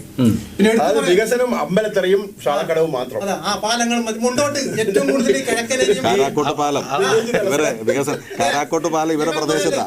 കിഴക്കൻ ഏരിയയും ടൗണും ബന്ധിപ്പിക്കുന്ന ഒരു പാലം കൊണ്ട് മുണ്ടോട്ട് ആടെ പോകുന്ന ഒരു 3 മീറ്ററേ ഉള്ളൂ ആ പാലം, മുണ്ടോട്ട് പാലം. അത് എത്രയും പെട്ടെന്ന് ജനങ്ങൾക്ക് ഉപയോഗപ്രദമാണെങ്കിൽ അത് ഞങ്ങൾ ഈ രാഷ്ട്രീയപരമായിട്ടും ഭരണസമിതിയുമായിട്ടും അതിനൊരു മാറ്റം ഉണ്ടാക്കാൻ ഈ 4ാം വാർഡിൽ നിന്ന് തെരഞ്ഞെടുക്കപ്പെട്ടാൽ ജനങ്ങളെ കൂടെ നിന്ന് ചെയ്യും എന്നുള്ള ഉറപ്പ് ജനങ്ങളോട് പറഞ്ഞു. ചെയ്യും. പക്ഷെ ചെയ്യണമെങ്കിൽ ഒറ്റയ്ക്ക് ചെയ്യാൻ പറ്റില്ല. വിജയിച്ചാൽ പോലും ഇവരാണ് തീരുമാനം എടുക്കേണ്ടുന്ന ആൾക്കാരായി വരുന്നതെന്നാണ് പറയുന്നത്. സമ്മർദ്ദം ചെലുത്താൻ പറ്റും. പുറത്തുനിന്ന് ചെയ്യുന്നത് ഉള്ളിൽ നിന്ന് സമ്മർദ്ദം ചെലുത്താൻ പറ്റും. അപ്പൊ ഇവർ മടിക്കൈ പഞ്ചായത്തില് അടിസ്ഥാനപരമായ ഒരുപാട് പ്രശ്നങ്ങൾ ബാക്കിയുണ്ട്. കുടിവെള്ള പ്രശ്നത്തിന്റെ പേരും അതേപോലെ ഞാൻ പറയട്ടെ. ഇപ്പൊ മടിക്കൈ പഞ്ചായത്തിൽ ഇപ്പൊ 45 കോടി രൂപ സ്ഥാപനം കെട്ടി നമുക്ക് അതുപോലെ ഒരു 100 ആൾക്ക് തൊഴിൽ കൊടുക്കേണ്ട ഒരു തൊഴിൽ സ്ഥാപനം ഇത് വന്നിട്ടില്ല. വ്യവസായ പാർക്ക് വരാൻ വേണ്ടി പോവുക. 100 ആള് ഇരുന്നിട്ട് പഞ്ചായത്ത് നിർമ്മിച്ചു എന്ന് പറയാം. 90 ഏക്കർ സ്ഥലം ഗവൺമെന്റ് ഏറ്റെടുത്ത് കൊടുത്തു. 75 വർഷമായി ആ 100 ആളെ ഇരുത്തിയിട്ട് ഒരു തൊഴിൽ സ്ഥാപനം ഞങ്ങൾക്ക് ഉണ്ടെന്ന് പറയാൻ നമുക്ക് ചൂണ്ടിക്കാണിക്കാനില്ല. ജോലി കൊടുക്കാൻ 10 പേർക്ക് ജോലി കൊടുക്കുന്ന ഒരു സ്ഥാപനം നമുക്കില്ല. അപ്പൊ BJP ഞാൻ പറഞ്ഞു കഴിഞ്ഞ 5 വർഷം കേന്ദ്ര ഗവൺമെന്റ് ഞാൻ മെമ്പറായി വന്ന ഉടനെ തന്നെ വേലായുധനോട് സെൻട്രൽ ഗവൺമെന്റ് ഒരുപാട് നിങ്ങളൊരു തൊഴിൽ സ്ഥാപനം കൊണ്ടുവരാം, നിങ്ങളെ വാർഡിലെങ്ങും കൊണ്ടുവരാന്ന് പറഞ്ഞു. നമ്മളതിന് പൂർണ്ണ പിന്തുണ. ഞങ്ങൾ അതിന് സെൻട്രൽ ഗവൺമെന്റ് ഏതായാലും ഞങ്ങൾ പോയാൽ തരില്ല. ഞാൻ പറയാം ഒരു ഇപ്പൊ പഞ്ചായത്ത് ഭരണസമിതി കേന്ദ്ര ഗവൺമെന്റിന്റെ പൂർണ്ണമായ ഫണ്ടോട് കൂടിയ ഹൈമാസ്ലൈറ്റ് MP സാങ്ഷൻ ചെയ്തപ്പോൾ നമ്മുടെ ഭരണസമിതി അത് അംഗീകരിച്ചില്ല, അതിനെ എതിർത്തു. പിന്നീട് പഞ്ചായത്തിന്റെ, അതായത് സോളാർ കമ്പനിയുടെ CSR ഫണ്ട് കൊണ്ടാണ് അതിന് പകരം ചെറിയൊരു ലൈറ്റ്, മിനി ഹൈമാസ്ലൈറ്റ് സ്ഥാപിച്ചത്. അത്രമാത്രം എന്താ പറയുക, അസഹിഷ്ണുത നിലനിൽക്കുന്ന ഒരു പഞ്ചായത്ത്. ഒരു അസഹിഷ്ണുത ഉണ്ടായിരുന്നില്ല. നിങ്ങളും ഞാനിരിക്കുന്ന BJP മത്സരിക്കുന്നത് 14 വാർഡുകളിലാണ്. 15 വാർഡുകളിൽ ഞങ്ങൾ നോമിനേഷൻ കൊടുത്തു. ഞങ്ങൾക്ക് എല്ലായിടത്തും 200-150 ഒക്കെ ആളുകളുണ്ട്. പക്ഷെ ആർക്കും തന്നെ അവിടെ മുന്നോട്ട് വന്ന് ഞാൻ ഇതാ സ്ഥാനാർത്ഥിയായി നിൽക്കുന്നു എന്ന് പറയാൻ ആർക്കും പറ്റില്ല. കാരണം പിറ്റേ ദിവസം ഒരു 12ാം വാർഡിൽ ഒരു സ്വതന്ത്ര സ്ഥാനാർത്ഥി മത്സരിക്കുകയാണ്. അതുപോലെ തന്നെ 10ാം വാർഡില്, അതുപോലെ 15ാം വാർഡിലൊക്കെ 10ാം വാർഡിൽ ജയിച്ചു. 13ാം വാർഡിൽ മത്സരിക്കുന്ന ഒരാള് ആദ്യമായിട്ടാണ് അവിടെ തന്നെ ഒരാളെ മത്സരിക്കുന്നത്. ഇതുവരെ ഞങ്ങള് മറ്റുള്ള വാർഡുകളിൽ നിന്ന് സ്ഥാനാർത്ഥിയെ കൊണ്ടുവന്ന് അവിടെയുള്ള ആളുകളെ പിന്തുണക്കുകയാണ് പതിവ്. അങ്ങനെ പിന്തുണക്കുന്നവരെ ആരെങ്കിലും സ്ഥാനാർത്ഥിയായി വന്നാൽ അവരെ ഭീഷണിപ്പെടുത്തുകയാണ്. 13ാം വാർഡിലെ സ്ഥാനാർത്ഥിയായി വന്ന സുരേഷിനെ അദ്ദേഹം നോമിനേഷൻ കൊടുത്ത അന്ന് തൊട്ട് നിരന്തരമായ ഭീഷണിയാണ്. 5 വട്ടം അദ്ദേഹത്തിന്റെ വീട്ടിലേക്ക് പോയി. അദ്ദേഹം ഒറ്റയ്ക്ക് ചേർത്ത് നിന്നുകൊണ്ട് അദ്ദേഹത്തിന് രാഷ്ട്രീയ ആരോപണം മാത്രമാണ്. ഇവര് പറയുന്നത് രാഷ്ട്രീയ വളർച്ചയുണ്ടെങ്കിൽ, അല്ല, ജനങ്ങൾക്ക് എതിർപ്പുണ്ടെങ്കിൽ, രാഷ്ട്രീയ വളർച്ചയുണ്ടെങ്കിൽ ആ പ്രദേശത്ത് ഒരു സ്ഥാനാർത്ഥി നിർത്താൻ കഴിയാത്ത ആളുകളാണ് ഈ പറയുന്നത്. ഇവരെല്ലാ കാലം ഇതുവരെ മത്സരിച്ചങ്ങനെ വാഴക്കോട്ട് എന്നുള്ള ഇവരുടെ ഒരു കേന്ദ്രത്തിൽ നിന്ന് 15 വാർഡിലേക്ക് ആളുകളെ കൊണ്ടാണ് മത്സരിപ്പിക്കാറ്. ജനങ്ങൾക്ക് പ്രതിഷേധമുണ്ട്, അല്ലെങ്കിൽ വികസനം നടക്കുന്നില്ല എന്ന് സ്വാഭാവികമായും ജനങ്ങൾക്കിടയിൽ ചർച്ചയുണ്ടെങ്കിൽ ആ പ്രദേശത്തിൽ ഒരാൾ മത്സരിക്കാൻ തയ്യാറായി വരൂലേ? ഇത്രയും ഈ 75 കൊല്ലായി അത് ഉണ്ടായില്ല. 75 കൊല്ലായിട്ട് അത് ഉണ്ടായില്ല. 11ാം വാർഡിലെ സ്ഥാനാർത്ഥിയായ ആൾക്ക് അവിടെ സ്ഥാനാർത്ഥിയായി നിൽക്കാൻ BJP ആളില്ല BJP കാരുണ്ട്. സ്ഥാനാർത്ഥിത്വം കൊടുക്കാൻ, അയാൾ മത്സരിക്കാൻ അയാൾക്ക് ധൈര്യമില്ല. കാരണം അദ്ദേഹത്തിന്റെ ഇന്നും അതിന് ആ കാര്യത്തിൽ നൊട്ടോറിയസ് ആണ്, കുപ്രസിദ്ധമാണ് മടിക്കൈ പഞ്ചായത്ത്. ഞാൻ പറഞ്ഞു വന്നില്ല, 1ാം വാർഡും സമാനാണ്. ഇവര് നമ്മളെ ഇവരെ വാർഡിനകത്ത് ബോർഡ് വെക്കാൻ പറ്റില്ല, പോസ്റ്റർ ഒട്ടിക്കാൻ പറ്റില്ല, വീട് കയറിയാ തടയും. 1ാം വാർഡിലെ സ്ഥാനാർത്ഥിയിലായിരുന്നില്ല. അത് രാഷ്ട്രീയ ഇച്ഛാശക്തി, അത് കമ്മ്യൂണിസ്റ്റുകാരുടെ രാഷ്ട്രീയ ഇച്ഛാശക്തി അവിടെ സ്ഥാനാർത്ഥി ഉണ്ടാവുന്നത്. സ്ഥാനാർത്ഥിയായ ഒരാൾ നോമിനേഷൻ കൊടുത്തു. അയാളെ പിന്തുണക്കാൻ വേണ്ടി അവിടെയുള്ള ആള് ഭാസ്കരൻ ബംഗളം എന്ന ആള് അവിടെ നോമിനേഷൻ പിന്തുണച്ചു. അദ്ദേഹത്തെ ഭീഷണിപ്പെടുത്തിക്കൊണ്ട് നിങ്ങൾ പറഞ്ഞു ഭീഷണിപ്പെടുത്തിയെന്ന്. അയാൾ നമ്മുടെ കൂടെയുള്ള ആളാ, അയാൾ കോൺഗ്രസ് പ്രവർത്തകനാണ്. നാരായണനോട് ചോദിച്ചോ, അയാൾ BJPയുടെ ഗതികേട് നിങ്ങൾ നോക്കിയേ. BJPക്ക് സ്ഥാനാർത്ഥി നിൽക്കാൻ വേണ്ടി കോൺഗ്രസ്സുകാരന്റെ പിന്തുണയോടെ മത്സരിച്ചവരാണ് പറയുന്നത്. അയാൾ പറയുന്നു ഇതെന്റെ ഒപ്പല്ല, വ്യാജൊപ്പാണ്, വ്യാജൊപ്പിട്ടാണ്. വോട്ടർക്കും പിന്തുണക്കാനും അവകാശം. രാഷ്ട്രീയം ആ സമയത്ത് രാഷ്ട്രീയം പറയേണ്ട ആവശ്യമില്ലോ. സ്ഥാനാർത്ഥിയായി മത്സരിക്കുന്ന ആർക്കും കേന്ദ്രം ഭരിക്കുന്ന ഒരു പാർട്ടിയുടെ രാഷ്ട്രീയ അപജയത്തിന്റെ ചിത്രമാണ് നിങ്ങൾ കാണുന്നത്. സ്വന്തം സ്ഥാനാർത്ഥിയെ പിന്തുണക്കാൻ ആളില്ലാതെ കോൺഗ്രസ്സുകാരനെ പിന്തുണച്ചു. അയാൾ ബന്ധത്തിന്റെ അടിസ്ഥാനത്തിൽ പിൻവലിച്ചു. അത് ജനാധിപത്യം വളരെ മനോഹരമാണ്. പക്ഷെ ഞാൻ ഒരു കാര്യം ചോദിക്കുന്നു, LDFനോട് ചോദ്യം, ഇവർക്ക് അങ്ങനെയുള്ള ഭീഷണി നേരിട്ടിട്ടുണ്ടോ? ഒരു ഭീഷണിയും ചോദ്യം നിങ്ങളിലേക്കുണ്ട്.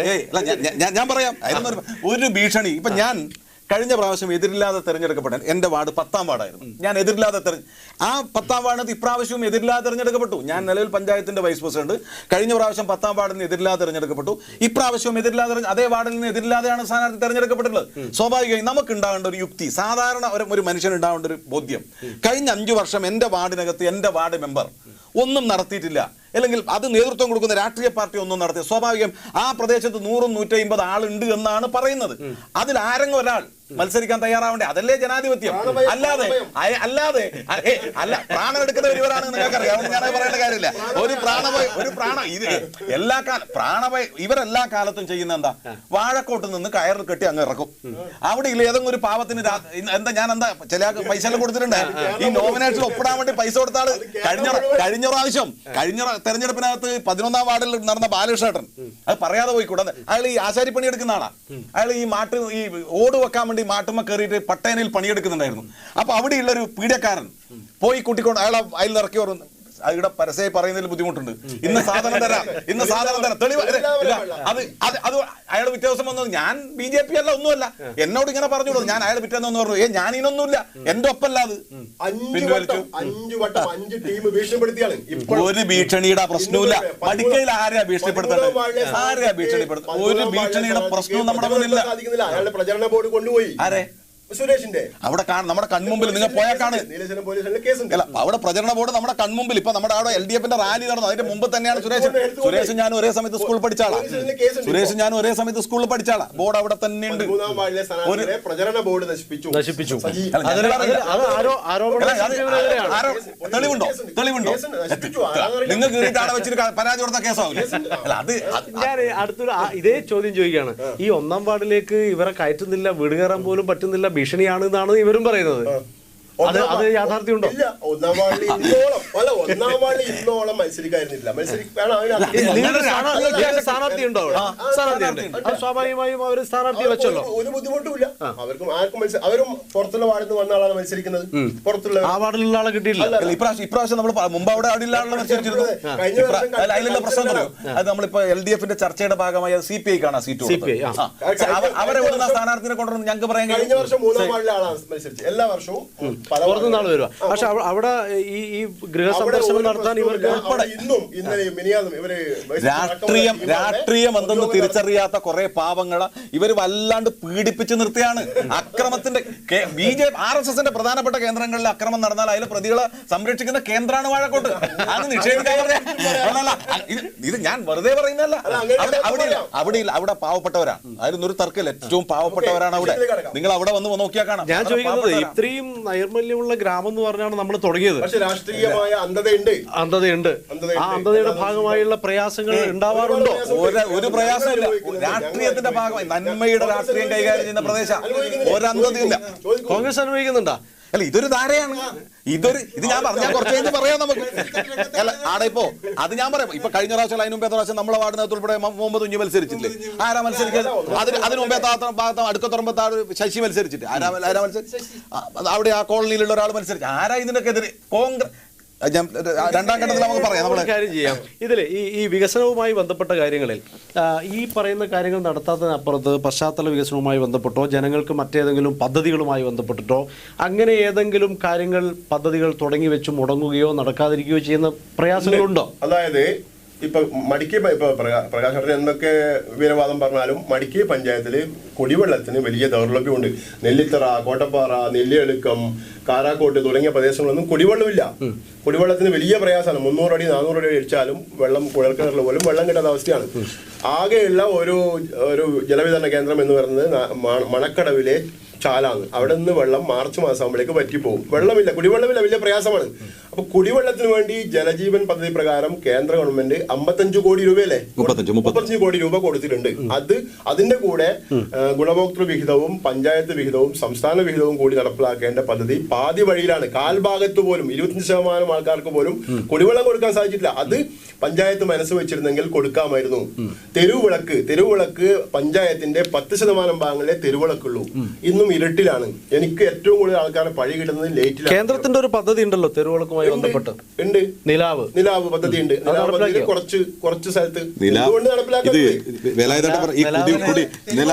നിലാവ് ഉണ്ടായിക്കൂടാൻ അവരെ കൂടെ താല്പര്യം. പേരങ്ങനെയാണെങ്കിലും ഇത് കുടിവെള്ളം പഞ്ചായത്തില് ഭരണ സമിതി തയ്യാറായിട്ടില്ല. ഫണ്ടിൽ നിങ്ങൾ വിളക്ക് വെച്ചൂടെ? നിങ്ങൾക്ക് അതിനകത്ത് പഞ്ചായത്ത് ഭരണസമിതി നമ്മൾ കഴിഞ്ഞ 5 വർഷം ചിലപ്പോൾ അത്ഭുതമാണ്. അല്ല, ഈ നാരായണനോട് ഇപ്പൊ അത്ഭുതം. എംപിയുടെ വികസനം കഴിഞ്ഞ 5 വർഷക്കാലം MP ആയിരുന്നു രാജ്മോഹൻ ഉണ്ണിത്താൻ. ഒരു നയാ പൈസയുടെ വികസനം ആ ഗ്രാമപഞ്ചായത്തിനകത്ത് ഉണ്ടായില്ല. വേലായുധയുടെ വ്യത്യസ്ത അഭിപ്രായം പറയും. 5 വർഷത്തെ ഒരു MP തന്നത് 5 വർഷത്തെ MP കഴിഞ്ഞ 5 വർഷം ഒരു നയാ പൈസയുടെ ലൈറ്റ് തന്നു. ഒരു ലൈറ്റ് തന്നു. അന്ന് നമ്മൾ എന്താ ആലോചിച്ചു? വേലായുധോട് നമ്മൾ ഇരുന്ന് ഭരണസമിതി ഇരുന്ന് ആലോചിച്ചു എന്താ എന്താ ആലോചിച്ച ഇത് രണ്ടാമൊന്നല്ല. ഈ ഹൈമാസ് ലൈറ്റ് മിനി ഹൈമാസിന് അടക്കാനുള്ള സാമ്പത്തിക ശേഷി അതിന് വലിയ വാടക വരുന്നു. അപ്പൊ ഭരണസമിതി അത് മാത്രമല്ല അതിന്റെ ഭാഗമായി ഇവർ പാസ്സാക്കിയ സ്ഥലത്ത് പഞ്ചായത്ത് ഹൈമാസ് ലൈറ്റ് വെച്ചു. എങ്ങനെ? സോളാറിന്റെ ഭാഗമായി ഹൈമാസ് ലൈറ്റ് വെച്ചു. ഇവിടെ കീക്കാങ്കോട്ട് ഹൈവേസിലേക്ക് കീക്കാങ്കോട്ടും അല്ല, പറഞ്ഞു, സത്യമാണ്. 1-ാം വാർഡിലും 14-ാം വാർഡിലും സ്ഥാപിക്കാൻ പഞ്ചായത്ത് ഭരണസമിതി അനുവാദം കൊടുത്തില്ല. ഇതിന്റെ ഒരു പ്രശ്നം എന്താ അറിയോ? ഇതെന്താ അനുവാദം? അത് ശരിക്കും നമുക്ക് ആ ഈ ഒരു ഹൈമാസ് ലൈറ്റിന്റെ പൈസ ഇലക്ട്രിസിറ്റിയിൽ അടക്കൽ വലിയ നിലയിൽ പൈസയാവുന്നു. നമ്മുടെ ഒരു തനത് വരുമാനത്തിന്റെ ബാധ്യത അത് ഏറ്റെടുക്കാൻ കഴിയാത്തൊരു ബാധ്യതയാവുന്നു. അത് മാത്രമല്ല, ആ വാർഡുകളിൽ അത് ഇല്ലാത്തതുകൊണ്ട് സോളാറുമായി ബന്ധപ്പെട്ടുകൊണ്ട് അവർക്ക് കൊടുത്തു, ലൈറ്റ് കൊടുത്തു. മറ്റു വാർഡുകളിലെ മറ്റു വാർഡുകളിലെ ഹൈമാസ് ലൈറ്റ് ഇപ്പോഴല്ല, നേരത്തെ ഉണ്ടായതാണ്. നേരത്തെ ഉണ്ടായത് ഇപ്പോഴല്ല, ഇപ്പോഴില്ല. ഇപ്പോഴത്തെ പഞ്ചായത്തിന് ആ ബാധ്യത വരുന്നില്ല നിലവിൽ. ഇല്ല, അത് മിനി ഹൈമാസ് ആണ്. മിനി ഹൈമാസ് ആണ്. അല്ല, അത് വർഷങ്ങൾക്ക് മുമ്പ് അത് ആ നിലയിലുള്ള ബാധ്യതയിലേക്ക് വന്നിട്ടില്ല. ഇപ്പോൾ ഇവര് അതിലൊക്കെ ഉള്ളത് രാഷ്ട്രീയമായ അസഹിഷ്ണുതയാണ്. ഒരു അസഹിഷ്ണുതയുമില്ല. കാണിക്കുന്ന അസഹിഷ്ണുതയാണ്. അങ്ങനെയാണെങ്കിൽ കോട്ടപ്പാറ ആയിക്കോട്ടെ, കേന്ദ്രമന്ത്രി രാജ്യസഭ MP എന്തേ ഒരു ലൈറ്റ് വെക്കാൻ ഇവർക്ക് 10 കൊല്ലം ഭരിക്കുന്നു. കോട്ടപ്പാറ ഇവരുടെ കേന്ദ്രം, സുരേഷ് ഗോപി ഇവരെ മന്ത്രി, എന്നിട്ട് കോട്ടപ്പാറയിൽ ഒരു ലൈറ്റ് വെക്കാൻ ഇവർക്ക് കഴിയുന്നുണ്ടോ? പഞ്ചായത്തിന്റെ ഭരണസമിതി ഈ കാലയളവിൽ എപ്പോഴെങ്കിലും ചോദിച്ചോ? അതിന് പ്രപ്പോസൽ വെച്ചോ? രാജ്മോഹൻ MP തന്നല്ലോ. തന്നപ്പോ നിങ്ങൾ ഞാൻ ഒന്നിച്ച് തീരുമാനിച്ച പഞ്ചായത്തിന്റെ ഇപ്പോഴത്തെ സാമ്പത്തിക ഇത് വെച്ച് ഇത് അടക്കാൻ വേണ്ടി കഴിയില്ല. സോളാർ അത് പരിഹരിക്കുകയും ചെയ്തു. വലിയ പ്രതിഷേധം നടത്തി അവസാനം തള്ളിക്കളഞ്ഞു. എന്റെ ആവശ്യത്തെ തള്ളിക്കളഞ്ഞു. ശരി, അപ്പൊ യഥാർത്ഥത്തിൽ 1-ാം റൗണ്ട് ചർച്ച പൂർത്തിയാകുമ്പോൾ വളരെ ആവേശത്തോടു കൂടിയുള്ള ഒരുപാട് കാര്യങ്ങളാണ് ചർച്ചയിൽ ഉരുത്തിരിഞ്ഞു വരുന്നത്. ഒരുപക്ഷെ ഏറ്റവും നല്ല വികസന പ്രവർത്തനങ്ങൾ കാഴ്ചവെച്ചു എന്ന് പറയുമ്പോഴും ആ ഭരണസമിതിയിൽ ഉൾപ്പെട്ട ആളുകൾക്കടക്കം ചില അഭിപ്രായ വ്യത്യാസങ്ങൾ ഉണ്ട് എന്ന് സൂചിപ്പിക്കുന്ന തരത്തിലുള്ള ചർച്ചയിലേക്കാണ് ഇപ്പോൾ കടന്നു വരുന്നത്. നമുക്കൊരു ഇടവേളയ്ക്ക് ശേഷം വീണ്ടും തുടരാം. യെസ്, അപ്പോൾ നമ്മൾ മടിക്കൈ പഞ്ചായത്തിൽ വീണ്ടും സംവാദത്തിലേക്ക് കടക്കുകയാണ്. ഒരുപക്ഷെ ഏറ്റവും മനോഹരമായ രീതിയിൽ സംസാരിക്കുന്ന 3 കാൻഡിഡേറ്റ്സ് ആണ് യഥാർത്ഥത്തിൽ നമ്മളെ സംബന്ധിച്ചിട്ട് ഇവിടെ കിട്ടിയിരിക്കുന്നത്. അവർ ഏറ്റവും മനോഹരമായി സംസാരിക്കുന്നു. അപ്പോൾ ഒരുപക്ഷെ ഒരു കാര്യം ഞാൻ ചോദിക്കുന്നത് LDF-നോടാണ്. അവിടെ ഏറ്റവും നല്ല മൺപാത്ര നിർമ്മാണത്തിനുള്ള ഏറ്റവും കേരളത്തിൽ തന്നെ അറിയപ്പെടുന്ന ഒരു ഗ്രാമം എന്നുള്ള നിലയിൽ അതിന് പേരുണ്ട് എന്നുള്ളതാണ് ഞാൻ മനസ്സിലാക്കിയിട്ടുള്ളത്. അങ്ങനെയാണെങ്കിൽ ഈ മൺപാത്ര നിർമ്മാണവുമായി ബന്ധപ്പെട്ട് പ്രതിസന്ധിയിലായ ഈ ആൾക്കാരെ സഹായിക്കാൻ വേണ്ടി പഞ്ചായത്ത് ഏതെങ്കിലും തരത്തിൽ മുന്നോട്ട് വന്നിട്ടുണ്ടോ? മൺപാത്ര നിർമ്മാണം മടിക്കൈയുടെ ഒരു ഐഡന്റിറ്റിയാണ്. ചിലപ്പോൾ മടിക്കൈ എന്ന പേര് തന്നെ വരുന്നതിന് നിദാനമായി ചിലപ്പോൾ അതെല്ലാം പരാമർശിക്കപ്പെട്ടിട്ടുണ്ടാവും എന്ന് കരുതുന്ന ഒരാളാണ്. അതിനൊരുപാട് കാരണങ്ങളുണ്ട്. മൺപാത്ര മേഖല വലിയ പ്രതിസന്ധി നേരിടുന്ന ഒരു സമയമാണ്. ഒന്ന്, പുതിയ കാലത്തിൻ്റെ ശീലം നമ്മൾ മൺപാത്രത്തിൽ നിന്ന് മാറി പുതിയ ഈ സ്റ്റീൽ പാത്രങ്ങളിലേക്കും കാര്യങ്ങളിലെല്ലാം പോകുമ്പോൾ അതിൻ്റെ ഒരു വിപണന സാധ്യത വല്ലാണ്ട് കുറഞ്ഞു വരുന്നു എന്നുള്ളത് യാഥാർത്ഥ്യം. പക്ഷേ ഏറ്റവും ഫലപ്രദമായി മനുഷ്യ ജീവിതത്തിൽ അവൻ്റെ ആരോഗ്യത്തെ സംരക്ഷിക്കുന്നതിന് ഏറ്റവും നന്നായി നിൽക്കുന്ന ഒരു മേഖലയാണ് മൺപാത്രം എന്നുള്ളത്. അത് സംരക്ഷിക്കുന്നതിന് വേണ്ടി ഇതിനു മുമ്പുള്ള ഭരണസമിതിയും ഈ ഭരണസമിതിയും സർക്കാരിന് മുമ്പിൽ വ്യത്യസ്തങ്ങളായ പ്രൊജക്റ്റ് തയ്യാറാക്കി നൽകിയിട്ടുണ്ട്.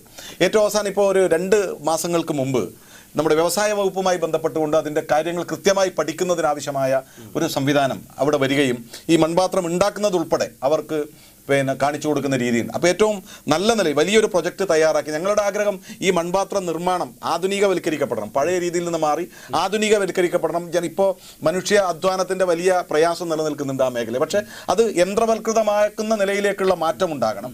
അതോടൊപ്പം എരിക്കളത്തിൻ്റെ ഒരു ഈ മൺപാത്രവുമായി ബന്ധപ്പെട്ടുകൊണ്ട് നിൽക്കുന്ന ഇത് വരും തലമുറക്ക് പരിചയപ്പെടുത്തുന്നതിനാവശ്യമായ ഒരു മ്യൂസിയം തന്നെ അവിടെ സ്ഥാപിക്കണമെന്നുള്ള ആഗ്രഹത്തിൻ്റെ അടിസ്ഥാനത്തിൽ അതിനാവശ്യമായ പദ്ധതികൾ സർക്കാരിലേക്ക് സമർപ്പിക്കാൻ കഴിഞ്ഞ ഒരു ഭരണസമിതിയാണ് ഈ ഭരണസമിതി. അതിന്റെ ഭാഗമായി സർക്കാർ തലത്തിലുള്ള പല അന്വേഷണങ്ങളും പല രീതിയിലുള്ള പ്രവർത്തനങ്ങളും നടന്നു വരുന്നു. ഞങ്ങൾ ലോക ബാങ്കിന്റെ ഉൾപ്പെടെ സഹായത്തിന് വേണ്ടിയുള്ള പ്രത്യേക പ്രപ്പോസൽ തയ്യാറാക്കി കൊടുത്തിട്ടുണ്ട്. അത് ലഭിക്കും എന്നുള്ള പ്രതീക്ഷയിൽ തന്നെയാണ് ഞങ്ങളുള്ളത്. മൺപാത്രവുമായി ബന്ധപ്പെട്ട് പുതിയ തലമുറക്ക് ഈ മൺപാത്രത്തിന്റെ ഒരു പ്രസക്തിയും അതിന്റെ നിർമ്മാണ രീതിയും അതിൽ ഉരുത്തിരിഞ്ഞു വരുന്ന കരകൗശല വസ്തുക്കൾ ഉൾപ്പെടെ പുതിയ തലമുറക്ക് പരിചയപ്പെടാൻ കഴിയുന്ന നിലയിൽ സ്ഥിരമായി നിലനിൽക്കുന്ന ഒരു വിപണന കേന്ദ്രം, ഇതിന്റെ ഉണ്ടാക്കുന്ന ഫാക്ടറി, അതിൻ്റെ ഒരു വിപണന കേന്ദ്രം, ഒരു പഴമ മുൻനിർത്തിക്കൊണ്ടുള്ള ഒരു മ്യൂസിയം ഉൾപ്പെടെ ഇതിൻ്റെ ഭാഗമായി എരിക്കളത്ത് സ്ഥാപിക്കണമെന്നുള്ള ആഗ്രഹത്തെ മുൻനിർത്തിക്കൊണ്ടുള്ള വലിയ പദ്ധതി സർക്കാരിൻ്റെ മുൻപാകെ ഞങ്ങൾ സമർപ്പിച്ചിട്ടുണ്ട്. അത് ഈ പറയുന്ന രീതിയിൽ തന്നെയാണല്ലോ കാര്യങ്ങളല്ലേ? സപ്പോർട്ടാണ്. അപ്പൊ ഞാൻ ചോദിക്കുന്നത് ഈ TS തിരുമുമ്പിന്റെ പേരിൽ ഉണ്ടാക്കിയിരിക്കുന്ന ഈ സാംസ്കാരിക കേന്ദ്രത്തിൽ എന്താണ് യഥാർത്ഥത്തിൽ അവിടെ പ്രവർത്തനം? ഞങ്ങൾ അതിന്റെ ഉദ്ഘാടനം ഈ തെരഞ്ഞെടുപ്പിന്റെ ഒരു ഇതെല്ലാം ആയതുകൊണ്ടാണ് മാറ്റിവെക്കപ്പെട്ടത്. TS തിരുമുമ്പിന്റെ സാംസ്കാരിക സമുച്ചയം മടിക്കൈയുടെ ഒരു സാംസ്കാരിക തലത്തിന് പുതിയ തെളിമയുണ്ടാക്കുമെന്ന് ആഗ്രഹിക്കുന്നവരാണ് ഞങ്ങളൊന്ന് മടിക്കൈ. ഞാൻ നേരത്തെ പറഞ്ഞു, എല്ലാ ക്ഷേത്രങ്ങളും അതോടൊപ്പം കാവുകളും മറ്റനുബന്ധമായി നിൽക്കുന്ന ഒരുപാട് സംവിധാനം. ഞങ്ങൾ ഈ TS തിരുമുമ്പ് സാംസ്കാരിക സമുച്ചയത്തെ മടിക്കയിലൊരു ടൂറിസ്റ്റ് സർക്യൂട്ട് രൂപപ്പെടുത്തണമെന്ന് ആഗ്രഹിക്കുന്നതാണ്. അതോടൊപ്പം കാസർഗോഡ് ജില്ല മാത്രം കേരളത്തിലെ തന്നെ ഏറ്റവും പ്രധാനപ്പെട്ട കൾച്ചറൽ പ്രോഗ്രാമിൻ്റെ കേന്ദ്രമായി അത് മാറാൻ വേണ്ടി പോകുന്നു. കാസർഗോഡ് ജില്ലയുടെ ഒരു ടൂറിസ്റ്റ് സർക്യൂട്ടിൻ്റെ ഒരു കേന്ദ്രമായി TS തിരുമുമ്പ് സാംസ്കാരിക സമുച്ചയം മാറാൻ വേണ്ടി പോകുന്നു. കേരളത്തിലെ ഏറ്റവും പ്രധാനപ്പെട്ട പരിപാടി, അവിടെ വലിയ ഓപ്പൺ തിയേറ്റർ ഉണ്ട്, 1000 ആളുകൾക്ക് ഇരിക്കാൻ കഴിയുന്ന വലിയ ഹാളുണ്ട്, സിനിമ ഷൂട്ടിംഗ് ഉൾപ്പെടെ നടത്താൻ പറ്റുന്ന സൗകര്യങ്ങളോട് കൂടിയ വലിയ സംവിധാനമാണ്. അത് ഫിലിം ഡെവലപ്മെന്റ് കോർപ്പറേഷനാണ് അതിന്റെ കസ്റ്റോഡിയൻ, അവരുടെ നേതൃത്വത്തിലാണ് ഇത് നടത്തിയിട്ടുള്ളത്. അപ്പോൾ കേരളത്തിലെ തന്നെ ഏറ്റവും പ്രധാനപ്പെട്ട സാംസ്കാരിക പരിപാടികളുടെ ഒരു കേന്ദ്രമായി അത് മാറും. അതിന്റെ ഗുണായിരിക്കാം മടിക്കൈക്ക് തന്നെയാണ്. അതിന് അനുഗുണമായി നിൽക്കുന്ന ഒരുപാട് സ്ഥാപനങ്ങൾ അവിടെ വരാൻ വേണ്ടി പോകുന്നു. അതിനോടനുബന്ധിച്ച് കുടുംബശ്രീയുമായി ബന്ധപ്പെട്ടുകൊണ്ട് കണക്ട് ചെയ്തുകൊണ്ടുള്ള സംവിധാനങ്ങൾ അവിടെ വരാൻ വേണ്ടി പോകുന്നു. അത് 14 ജില്ലയിലുമുണ്ട്. കഴിഞ്ഞ ഗവൺമെന്റ് ഈ ഇത്തരത്തിലുള്ള ഏറ്റവും പ്രധാനപ്പെട്ട വ്യക്തികളുടെ പേരിൽ ഇത്തരത്തിലുള്ള സമുച്ചയങ്ങൾ ഉണ്ടാക്കുകയും അതിന് അനുഗുണമായ സാംസ്കാരിക രംഗം, ഇപ്പൊ തെയ്യങ്ങളുടെ, ഞങ്ങൾ ആഗ്രഹിക്കുന്നു അവിടെ ഒരു തെയ്യവും ഇതുമായി ബന്ധപ്പെട്ട ഒരു വലിയ ഗാലറി ഉണ്ടാവണം. ആർക്കിപ്പോ തെക്ക് ഭാഗത്തുനിന്ന് വന്നവർക്ക് തെയ്യത്തെക്കുറിച്ച്, ഈ വടക്ക് നടക്കുന്നത് അവർക്കുൾപ്പെടെ പറഞ്ഞു കൊടുക്കാൻ കഴിയുന്ന ഒരു ഏറ്റവും പ്രധാനപ്പെട്ട ഒരു മ്യൂസിയം. ഇത്തരത്തിൽ ഒരു സർവ്വതല സ്പർശിയായ മടിക്കയുടെ ഒരു സാംസ്കാരിക മുഖം കേരളത്തിന്റെ സാംസ്കാരിക മുഖത്തോട് ചേർത്ത് വെക്കാൻ കഴിയുന്ന നിലയിലേക്കുള്ള ഒരു കേന്ദ്രമായി TS തിരുമുമ്പ് സാംസ്കാരിക സമുച്ചയം മാറും. അത് മടിക്കൈക്കാരുടെ സാംസ്കാരിക തലം വർദ്ധിപ്പിക്കും എന്നതോടൊപ്പം തൊഴിലിടങ്ങൾ സൃഷ്ടിക്കപ്പെടും എന്നുകൂടി ഞങ്ങൾ കരുതുന്നു. അതിനാവശ്യമായ പ്രവർത്തനം നടത്തുന്നുണ്ട്. മറ്റൊന്ന്, തുടക്കത്തിൽ പറഞ്ഞിരിക്കുന്നത് എല്ലാ റോഡുകളും വളരെ മനോഹരമായി പൂർത്തിയാക്കി എന്നുള്ളതാണ്. അങ്ങനെയാണെങ്കിൽ പടന്നക്കാട് വെള്ളരിക്കുണ്ട് ഒരു ഭാഗം, അതല്ലെങ്കിൽ കൂലോ മുതൽ പൊളിക്കാൽ, അല്ലേ, പൊളിക്കാൽ വരെയുള്ള ഭാഗം മാത്രമേ മെക്കാടമുള്ളൂ. അത് നിങ്ങൾ ആദ്യം തന്നെ ഇതിവിടെ നീലേശ്വരം കോൺവെന്റ് മുതൽ മാവുങ്കാൽ വരെയുള്ള പ്രദേശത്ത് മെക്കാടം റോഡ്, അവിടെ ഏതൊരു മെക്കാടം പൂർത്തിയാകാത്ത ഇത് നിങ്ങൾ പറഞ്ഞ അതിന്റെ വിഷയം. ഈ റോഡ് മെക്കാടം റോഡാണ്. അതോടൊപ്പം ചെമ്മട്ടം വയൽ കാലിച്ചാനെടുക്കൻ റോഡ് മെക്കാടൻ റോഡാണ്. ഇവിടെ ഈ കോൺവെന്റ് മുതൽ മാവുങ്കാൽ വരെയുള്ള റോഡ് മെക്കാടൻ റോഡാണ്. ഈ റോഡ് ഇതിന് മടിക്കൈ ഗ്രാമപഞ്ചായത്തിന്റെ പ്രയാസം കൊണ്ട് കാഞ്ഞങ്ങാട് മുനിസിപ്പാലിറ്റിയുടെ ഭാഗമായി വരുന്ന നമ്പ്യാക്കാൽ തുടങ്ങി ചേടി റോഡ് വരെയുള്ള പ്രദേശങ്ങളിൽ ഈ റോഡിന്റെ വീതിയുമായി ബന്ധപ്പെട്ട കൺസെന്റ് കൊടുക്കുന്നതിലുള്ള തടസ്സമാണ്. അത് ഞങ്ങൾ ബദൽ പ്രപ്പോസൽ കൊടുത്തു. ഞങ്ങളുടെ പഞ്ചായത്തിലേക്ക് എത്തുന്ന കൂലർ റോഡ് മുതൽ അത് വെള്ളരിക്കുണ്ട് വരെ മാറ്റുന്നതിന് വേണ്ടിയിട്ടുള്ള ബദൽ പ്രപ്പോസ് കിഫ്ബിക്ക് മുമ്പാകെയും മന്ത്രി മുഹമ്മദ് റിയാസിന് സമർപ്പിച്ചിട്ടാണുള്ളത്. അത് പരിഗണനയിലുള്ള വിഷയമാണ്. ഈ കാഞ്ഞങ്ങാട് മുനിസിപ്പാലിറ്റിയുടെ ഭാഗമായി നിൽക്കുന്ന പ്രദേശത്തെ ഒഴിവാക്കി മടിക്കയിൽ പൂർണ്ണമായും കൂലോ റോഡ് മുതൽ വെള്ളരിക്കുണ്ട് വരെയുള്ള അവിടെയാണ് അത് ഈ കിഫ്ബി മുമ്പ് ഫണ്ട് അനുവദിച്ച ആനപ്പെട്ടി പാലം, ഈ പുളിക്കാൽ പാലത്തിന്റെ പണി പൂർത്തിയായി ഉദ്ഘാടനം ചെയ്യപ്പെട്ടു. കൂലോ റോഡ് മുതൽ വെള്ളരിക്കുണ്ട് വരെയുള്ള പുതിയ പ്രപ്പോസൽ കിഫ്ബിയുടെ മുന്നിൽ നിൽക്കുകയാണ്. ഞങ്ങൾ പുതിയ പ്രപ്പോസൽ ഉണ്ടാക്കി കൊടുത്തു. അതിൽ കിഫ്ബി സംഘം വന്ന് പരിശോധിച്ചു. അതിന് അനുകൂലമായ നിലപാടുണ്ടാവുമെന്ന് ഞങ്ങൾ നിൽക്കുകയാണ്. ഞങ്ങളുടെ ഭാഗത്ത് ഒരു പ്രയാസമില്ല.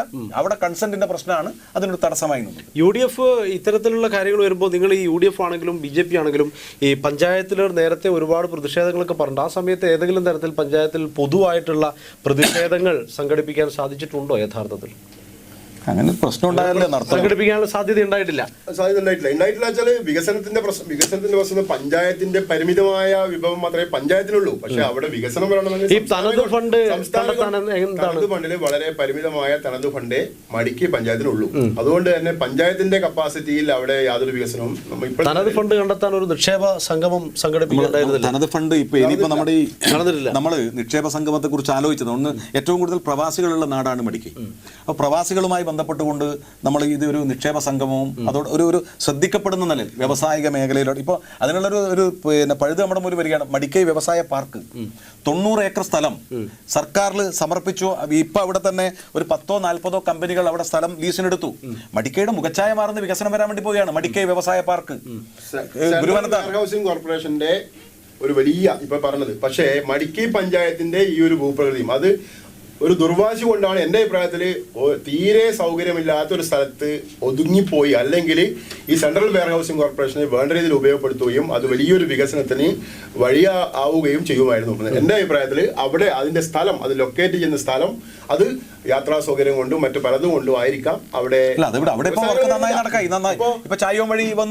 അതുകൊണ്ട് അതിന്റെ ഉപയോഗപ്പെടുത്താൻ സാധിക്കുന്നില്ല. അത് പൂർണ്ണമായ രീതിയിൽ ഉപയോഗപ്പെടുത്താൻ സാധിക്കില്ല.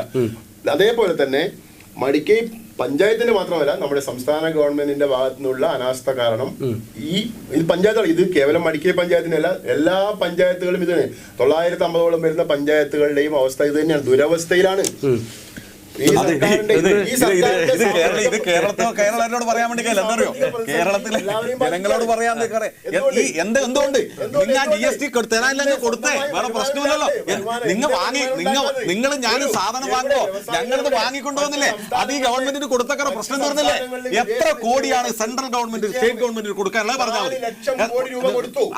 എത്ര കൊടുക്കാനുണ്ട്?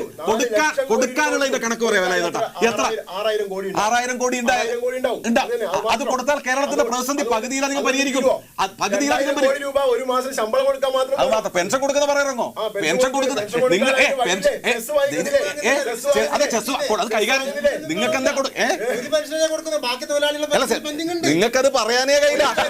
എന്താ നിങ്ങളിത് എപ്പെങ്കിലും കൊടുത്തിരുന്നോ? നിങ്ങളിത് എപ്പെങ്കിലും കൊടുത്തിരുന്നോ? GST വിഹിതം പദ്ധതി അടങ്കൽ തുക, GST വിഹിതം പദ്ധതി അടങ്കൽ തുക സ്റ്റേറ്റ് ഗവൺമെന്റിന് അർഹതപ്പെട്ട മറ്റ് വിഹിതങ്ങളെല്ലാം വെട്ടിക്കുറച്ചതുകൊണ്ടാണ് ഇപ്പൊ തന്നെ കാണുന്നില്ലേ? ഇപ്പൊ തന്നെ എന്തെല്ലാം പ്രതിസന്ധിയാണ് കേരളവുമായി. ഒരു സ്റ്റാറ്റ്യൂട്ടറി സംവിധാനം, ഒരു ജനാധിപത്യ സംവിധാനമുള്ള രാജ്യമല്ലേ ചരിത്രത്തിൽ എപ്പോഴെങ്കിലും ഒരു സ്റ്റേറ്റ് ഗവൺമെന്റ് സെൻട്രൽ ഗവൺമെന്റിന് മുമ്പ് പോയി സമരം നടത്തിയ കാലമുണ്ടോ കേരളത്തിൽ? ഇന്ത്യയുടെ രാഷ്ട്രീയ ചരിത്രത്തിലുണ്ടോ അത്രയും നെറുകേട് കാണിച്ച ഒരു ഗവൺമെന്റ്? എന്തുകൊണ്ട് നരേന്ദ്രമോദിയുടെ അന്ധമായ രാഷ്ട്രീയ വിരോധം, നരേന്ദ്രമോദിയും ഇവരുമുള്ള അന്ധമായ രാഷ്ട്രീയ വിരോധം, അല്ലെങ്കിൽ ഏതെങ്കിലും മുഖ്യമന്ത്രിക്ക് സമരം നടത്തേണ്ടി വന്നു? ഇന്ത്യയുടെ ചരിത്രത്തിൽ ഏറ്റവും കൂടുതൽ കേന്ദ്ര സഹായം കിട്ടിയ ഒരു കാലഘട്ടമാണ് നരേന്ദ്രമോദി ഗവൺമെന്റ്. 4 ലക്ഷം കോടി രൂപയാണ് പിണറായി സർക്കാരിന്റെ 10 വർഷക്കാലത്തിനിടയ്ക്ക്. അത് നിങ്ങൾ ഔദാര്യമല്ലാതെ അർഹതപ്പെട്ടതാണ്, അത് നിങ്ങൾ അവകാശപ്പെട്ടതാണ്. വയനാട്ടിലേക്ക് നിങ്ങൾ കണ്ടല്ലോ, വയനാട്ടിലെ കുട്ടിയെ പിടിച്ച് ഉമ്മം കൊടുത്ത് തിരിച്ചുപോയ മോദി വിമാനത്തിന്റെ പൈസ വേണം കൊടുത്ത അരിയുടെ പൈസ എത്രയാ? എന്തിനാ വയനാട് എവിടെ കൊടുത്തു? വയനാട് എന്ത് കൊടുത്തു? ബെയിലി പാലം നിർമ്മിച്ച പൈസ വേണമെന്ന് പറയാണ് ഏറ്റവും അവസാനം. കൊടുത്ത പണം എന്ത് ചെയ്തു? കൊടുത്ത പണത്തിന്റെ കണക്ക് കേരളം കണക്ക് പറയുന്നത് പോലെ കേരളം ഒന്നും കൊടുത്തില്ല. നിങ്ങൾ ജനത്തോടെ ഒരു നായാ പൈസ എന്തിനാ? അവിടെ വീട് നഷ്ടപ്പെട്ട 500 പേർക്ക് വീട് കൊടുക്കാമെന്ന് സന്നദ്ധ സംഘടനകളും മറ്റും പറയുന്നത്. ഏത് സംഘടന? എന്ത് സേവാഭാരതി? കേരളത്തിൽ വെച്ചു കൊടുത്തു. ആരും അറിയില്ലല്ലോ, ഇത് പുറത്തൊന്നും വന്നില്ലല്ലോ ഈ വീട് വെച്ച് കൊടുത്ത കാര്യം. എത്ര വീട് നിങ്ങൾ കണ്ടു നോക്കൂ, നിങ്ങൾ പ്രതിനിധി അവിടെ അയക്കൂ, നിങ്ങൾ വയനാട്ടിൽ പോയി നോക്കൂ. അപ്പോ ഞാൻ പറഞ്ഞു, വയനാടിന് ഒരു ഉറുപ്പിക പോലും കേന്ദ്ര ഗവൺമെന്റ് സഹായമില്ല. കേന്ദ്ര ഗവൺമെന്റ് കേരളത്തെ സഹായിക്കാൻ വേണ്ടി സർവ്വതാ തയ്യാറാണ്. പക്ഷേ അന്ധമായ രാഷ്ട്രീയ വൈരാഗ്യം മൂലം പിണറായി സർക്കാർ നരേന്ദ്രമോദിയോട് മുഖം തിരിഞ്ഞു നിൽക്കുന്നത് കൊണ്ടും അത് മാത്രവുമല്ല കൊടുത്ത പണം വേണ്ട രീതിയിൽ ചെലവഴിക്കാത്ത കൊണ്ടും കടക്കണിയിലായി. അത് LDF ആണ് പറയേണ്ടത്. ഈ അന്ധമായ പിണറായി ഒരു രാഷ്ട്രീയം. പക്ഷേ PM ശ്രീ പദ്ധതി ആയാലും ആയുഷ്മാൻ ഭാരത് ആയാലും 70 വയസ്സിന് മുകളിലുള്ള എല്ലാവർക്കും വരുമാനം നോക്കാതെ ആരോഗ്യ പരിരക്ഷ കൊടുക്കുന്ന കാര്യത്തിലായാലും എല്ലാം കടലാസിലാണ് വില. ഇതൊന്നും ജനത്തിന് അനുഭവവേദ്യമല്ല. വാഴക്കോട്ട് വാർഡിൽ നിങ്ങൾ പറയുന്നത് നടന്നായിട്ടുണ്ടോ? വാഴക്കോട്ട് ഇവർ പ്രതിദാനം ചെയ്യുന്ന വാഴക്കോട്ട് വാർഡിനകത്ത് ജനങ്ങൾക്ക് അങ്ങനെ ഞാൻ പറയും, ആ വാർഡിനകത്തെങ്കിലും ഈ പ്രധാനമന്ത്രിയുടെ ഏതെങ്കിലും ഒന്ന് നടപ്പിലാക്കാൻ കഴിയണ്ടേ? അത് കഴിയണ്ടേ? ഒരു മിനിറ്റ് ഞാൻ പറയാം. വാഴക്കോട് എല്ലാ ദാരിദ്ര്യരേഖയ്ക്ക് താഴെയുള്ളവർക്കും സൗജന്യമായി 5 വർഷമായി അരി ലഭിക്കുന്നു. പ്രധാനമന്ത്രിയുടെ ഗരീബി കല്യാൺ യോജന പ്രകാരം എല്ലാവർക്കും അരി കിട്ടുന്നുണ്ട്. അതിന് CPM കാരനും കിട്ടുന്നുണ്ട്, കോൺഗ്രസ്സുകാരനും കിട്ടുന്നുണ്ട്, പട്ടികവർഗ കിട്ടുന്നുണ്ട്, ക്രിസ്ത്യൻ മുസ്ലിം എല്ലാവർക്കും. അത് പ്രധാനമന്ത്രി കൊടുക്കുന്നില്ല, രാജ്യത്തിന്റെ പദ്ധതിയാണ്. അതേപോലെ തന്നെ PM കിസാൻ സമ്മാൻ നിധി പ്രകാരം പാവപ്പെട്ട കർഷകർ. ഇതൊന്നും നാട്ടിൽ ഒരാൾക്കും അറിയില്ല, നാട്ടിലെ ഏതെങ്കിലും ഒന്നും വേണ്ട മാധ്യമ പ്രവർത്തകർ എന്നുള്ളത് നിങ്ങൾ നാട്ടിൽ പോയി ചോദിക്കാം, ഇങ്ങനത്തെ പദ്ധതി ഉണ്ടോ, ഇങ്ങനത്തെ പദ്ധതി ഉണ്ടോ നാട്ടിലെ ജനത്തോട് ചോദിക്കും. നിങ്ങൾക്ക് ഒന്നും അറിയില്ല. PM കിസാൻ സമ്മാൻ നിധി കിട്ടാത്ത ഒരു 2000 രൂപ അത് 2000 കൊടുക്കുന്നില്ല. ഇല്ലില്ല, എനക്കില്ല 6000 ഒരു വർഷം 6000. ദാരിദ്ര്യരേഖയ്ക്ക് താഴെയുള്ള 50 കോടി. അതൊന്നും നിങ്ങളെ BJP ഉണ്ടാക്കിയതല്ല. കേന്ദ്ര കാലാകാലങ്ങളിൽ നടന്നു വരുന്ന പദ്ധതി നടക്കുന്നു എന്നുള്ളതിൽ നമുക്ക് അഭിപ്രായ വ്യത്യാസമൊന്നുമില്ല. പുതുതായി ജനങ്ങൾക്ക് ഇവർ ആർക്കും തിരിയാത്ത കുറെ പേര് പറയും. കടിച്ചാപ്പെട്ടത് ഇത് സാധാരണക്കാരനും തിരിയില്ല, മുകളിലുള്ളവർക്ക് അങ്ങനെ പേര് പറയും. ജനങ്ങൾക്ക് ഗുണകരമായ നിലയിൽ കാര്യങ്ങൾ ഇത് ഭാഷയല്ലാന്ന് ഇത് ജനത്തിന് തിരിയാത്ത കുറച്ച് ജനത്തിന് ഹിന്ദി, ഇംഗ്ലീഷെല്ലാം പ്രാഥമികമായി അറിയുന്ന കാര്യമല്ലേ. അതിന്റെ ഇംഗ്ലീഷ് ഇപ്പൊ സ്വച്ഛ ഭാരത് സ്വച്ഛ ഭാരതിനെ ഇവിടെ എത്തുമ്പോൾ ക്ലീൻ കേരളയാക്കി മാറ്റി. ഫണ്ട് കേന്ദ്രത്തിന്റെ 30%. കേരളത്തിന്റെ സ്റ്റേറ്റ് ഗവൺമെന്റ് എല്ലാത്തിലും 30% കേരളത്തിന്റെ ഉണ്ട്, ഇല്ലാന്ന് പറയുന്നില്ല. രാജ്ഭവന്റെ പേര് മാറ്റിയ കാലാണ്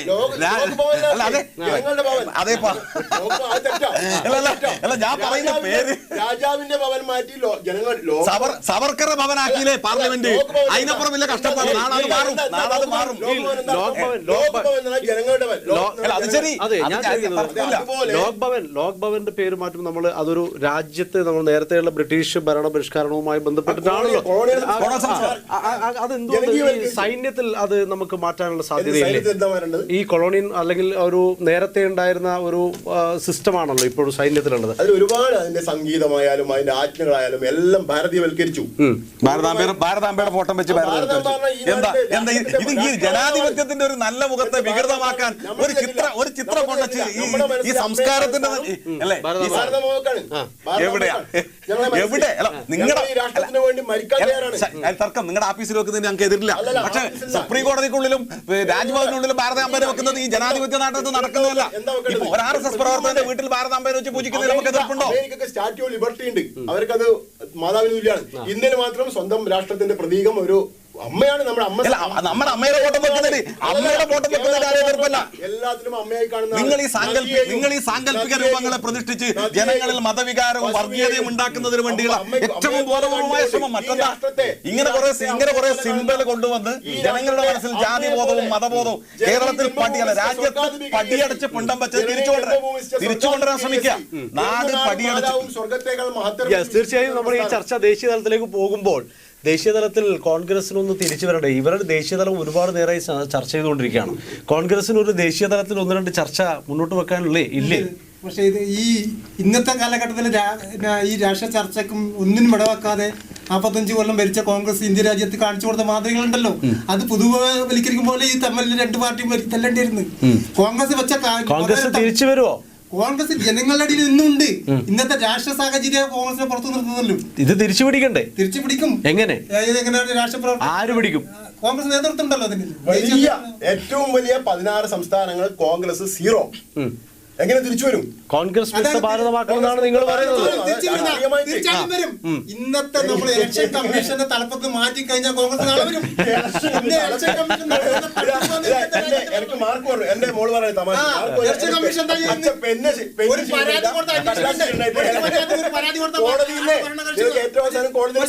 കോടതിയില്ലേ? BJP അങ്ങനെ വല്ലാണ്ട് സ്വപ്നമൊന്നും കാണണ്ട. ഈ 16 സ്റ്റേറ്റ് കോൺഗ്രസ് എങ്ങനെയാണ് BJP വരുന്നത്? എന്താണ് BJPയുടെ രാഷ്ട്രീയം? നാട്ടിൽ കലാപം എങ്ങനെയാ ഇവർ ഗുജറാത്തിൽ വന്നത്? ഗുജറാത്തിൽ ഇപ്പൊ ഒരു സിനിമ ഇറക്കാൻ കഴിഞ്ഞു. ഗുജറാത്ത് കലാപത്തെ കുറിച്ച് സംസാരിച്ചിട്ട് വരുന്ന ഒരു സിനിമ പോലും ഇറക്കാൻ വിടുന്നില്ല അല്ലെ സുപ്രീം കോടതി. ഇന്നിപ്പോ പ്രത്യേക കമ്മീഷൻ മുമ്പാകെ പരിശോധന നടത്തി. TP ചന്ദ്രശേഖരനെ കുറിച്ച് ഞങ്ങളറിയാം. കേരളത്തിൽ TP ചന്ദ്രശേഖരനെ കുറിച്ച് എന്താ ഇറക്കുന്നതിന് ആവിഷ്കാര സ്വാതന്ത്ര്യത്തിന് ഇടതുപക്ഷം എതിരല്ല ഒരു കാലത്തും. നിങ്ങളെന്താ ചെയ്യുന്നത്? നിങ്ങളുടെ ആവിഷ്കാരം ഹിന്ദു വിരുദ്ധമാണ്. CPM കമ്മ്യൂണിസ്റ്റ് വിരുദ്ധമാകും. എങ്ങനെ ഹിന്ദു വിരുദ്ധമാകുന്നത്? നിങ്ങളുടെ ഈ അന്ധമായ ഹിന്ദുവൽക്കരണം കൊണ്ടാണ് ഈ അധികാരം പിടിക്കാമെന്നാണ്.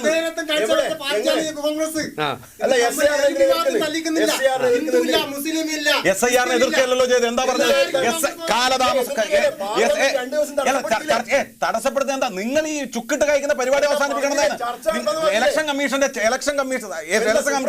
നരേന്ദ്ര മറ്റേ അമിത്ഷാ ബാക്കിൽ നിന്നിട്ട് ഇയാൾക്ക് വടിയെടുത്ത് അടി കൊടുത്തിട്ട് ഇതുപോലെ പറയുന്നത്. അതാണ് SIR. ഞങ്ങൾ കേരളം എന്താ പറഞ്ഞത്? നിങ്ങൾ SIR നടപ്പിലാക്കുന്നതുമായി ബന്ധപ്പെട്ടല്ല. ഇത് ഈ തദ്ദേശ സ്വയംഭരണ തെരഞ്ഞെടുപ്പ്, അതിനൊരു സമയം വേണം. വലിയ പ്രശ്നം. ബീഹാറിൽ നിങ്ങൾ എത്ര പുറത്താക്കിയത്? ബീഹാറിൽ നിങ്ങൾ ജയിച്ചതിന്റെ മഹിമയൊന്നും കാണണ്ട. ലക്ഷക്കണക്കിന് ആളുകളുടെ വോട്ട് പുറത്താക്കിക്കൊണ്ടാണ് BJP ജയിച്ചത്.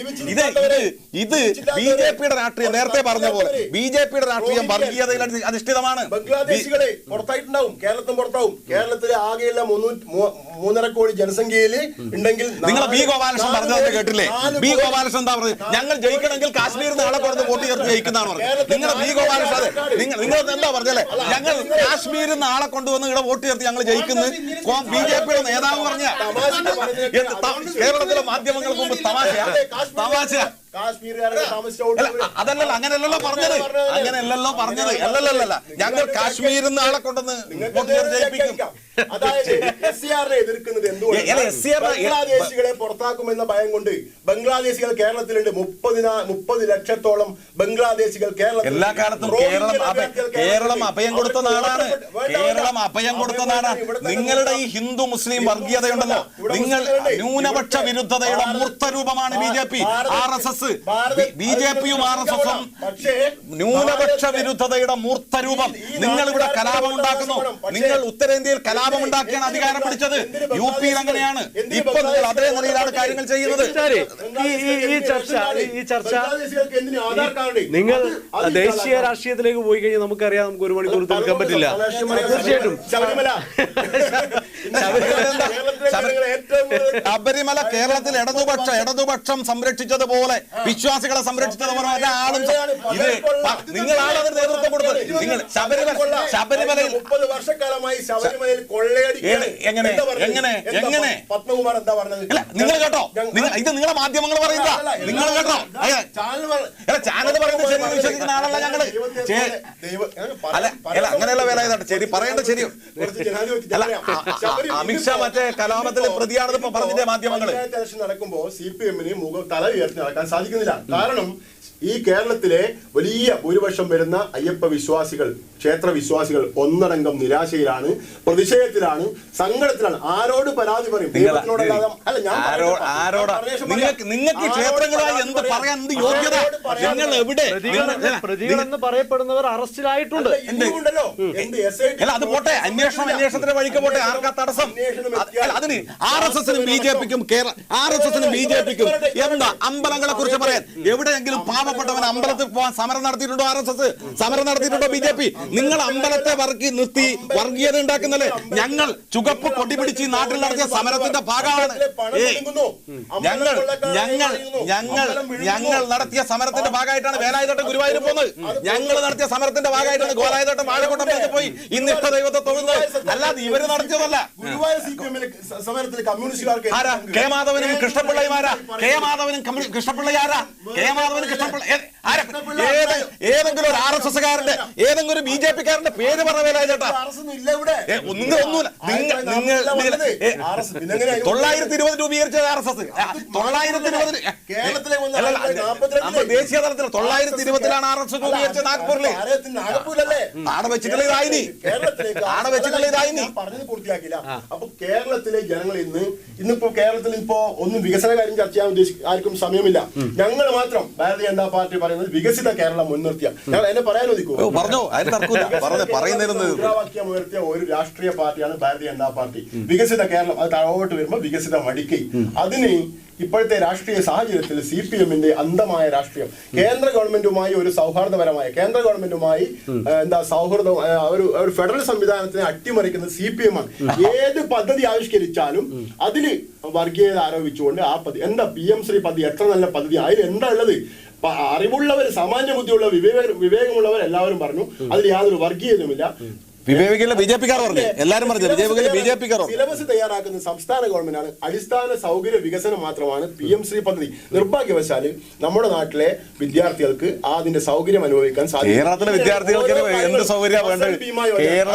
കേരളത്തിലെ വിദ്യാർത്ഥികൾക്ക് എന്ത് യോഗ്യത വേണ്ടത്? അല്ല, ഞാൻ പറയുമ്പോൾ നിങ്ങൾ തടസ്സമില്ല, നിങ്ങൾ പറഞ്ഞോ, തടസ്സമൊന്നുമില്ല. മടിക്കി പഞ്ചായത്തിലേക്ക് വന്നാൽ ഏറ്റവും കൂടുതൽ വാഴ കൃഷി. പക്ഷേ പ്രധാനമന്ത്രി ഫസൽ ബീമ യോജന എന്ന അതിന്റെ പേര് പറയുമ്പോൾ ഇവർക്ക് ആ പേര് എന്തോ ഹിന്ദി അറിയാത്തത് കൊണ്ടോ ഹിന്ദിയോടുള്ള വൈരാഗ്യം കൊണ്ടോ, ഹിന്ദി ബഹുഭൂരിപക്ഷം ആളുകൾ സംസാരിക്കുന്ന ഭാഷ ഹിന്ദിയിലാണ് കേരളം. അപ്പൊ പറയണം അത് BJPയുടെ എന്തോ കളിയാണ്, അല്ലെങ്കിൽ BJPയുടെ എന്തോ. അതൊന്നുമില്ല, കർഷകർക്ക് കിട്ടുന്നതൊക്കെ കൊടുക്കണം.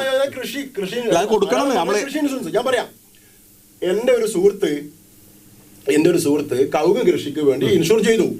അയാൾക്ക് 4-5 ഏക്കർ കവുങ്ങ് കൃഷിയുണ്ട്. മഹാളി രോഗം ബാധിച്ച് കവുങ്ങിന്റെ പൂക്കുലടക്കം അടന്നു വീണപ്പോ അയാൾക്ക് കിട്ടിയത് 4.5 ലക്ഷം രൂപയാണ് അയാൾ അക്കൗണ്ടിലേക്ക് വന്ന് അയാൾ ഇൻഷുർ ചെയ്തിരുന്നു. PM ഫസൽ ബീമ യോജന പ്രകാരം ഇൻഷുർ ചെയ്തുകൊണ്ട് അയാൾക്ക് അതിന് ഒരു അപേക്ഷ അയാൾ കൊടുത്തില്ല. ഡ്രോണിൽ കൂടി അല്ലെങ്കിൽ സാറ്റലൈറ്റ് വഴിയുള്ള അതിന്റെ പിക്ചർ അടക്കം കൊടുത്തതുകൊണ്ട് അദ്ദേഹം പരാതി കൊടുത്തു ഇങ്ങനെ കൃഷിനാഷ്ടം വന്നു, അതിന്റെ തെളിവുകൾ അവിടെ നിന്ന് എടുത്തുകൊണ്ട് അയാൾക്ക് ഇതിനൊന്നും ആരും എതിർപ്പില്ല. ഇങ്ങനെ കേന്ദ്ര ഗവൺമെന്റിന്റെ ജനപക്ഷ വാഴകൃഷി പ്രധാനമന്ത്രിയുടെ ഫസൽ ബീമ യോജന പ്രകാരം ഇൻഷുർ ചെയ്താല് പൂർണ്ണമായ 5% പ്രീമിയം അടച്ചാൽ അത് സർക്കാർ സംവിധാനത്തിന്റെ ഭാഗമായി വരേണ്ടതല്ലേ?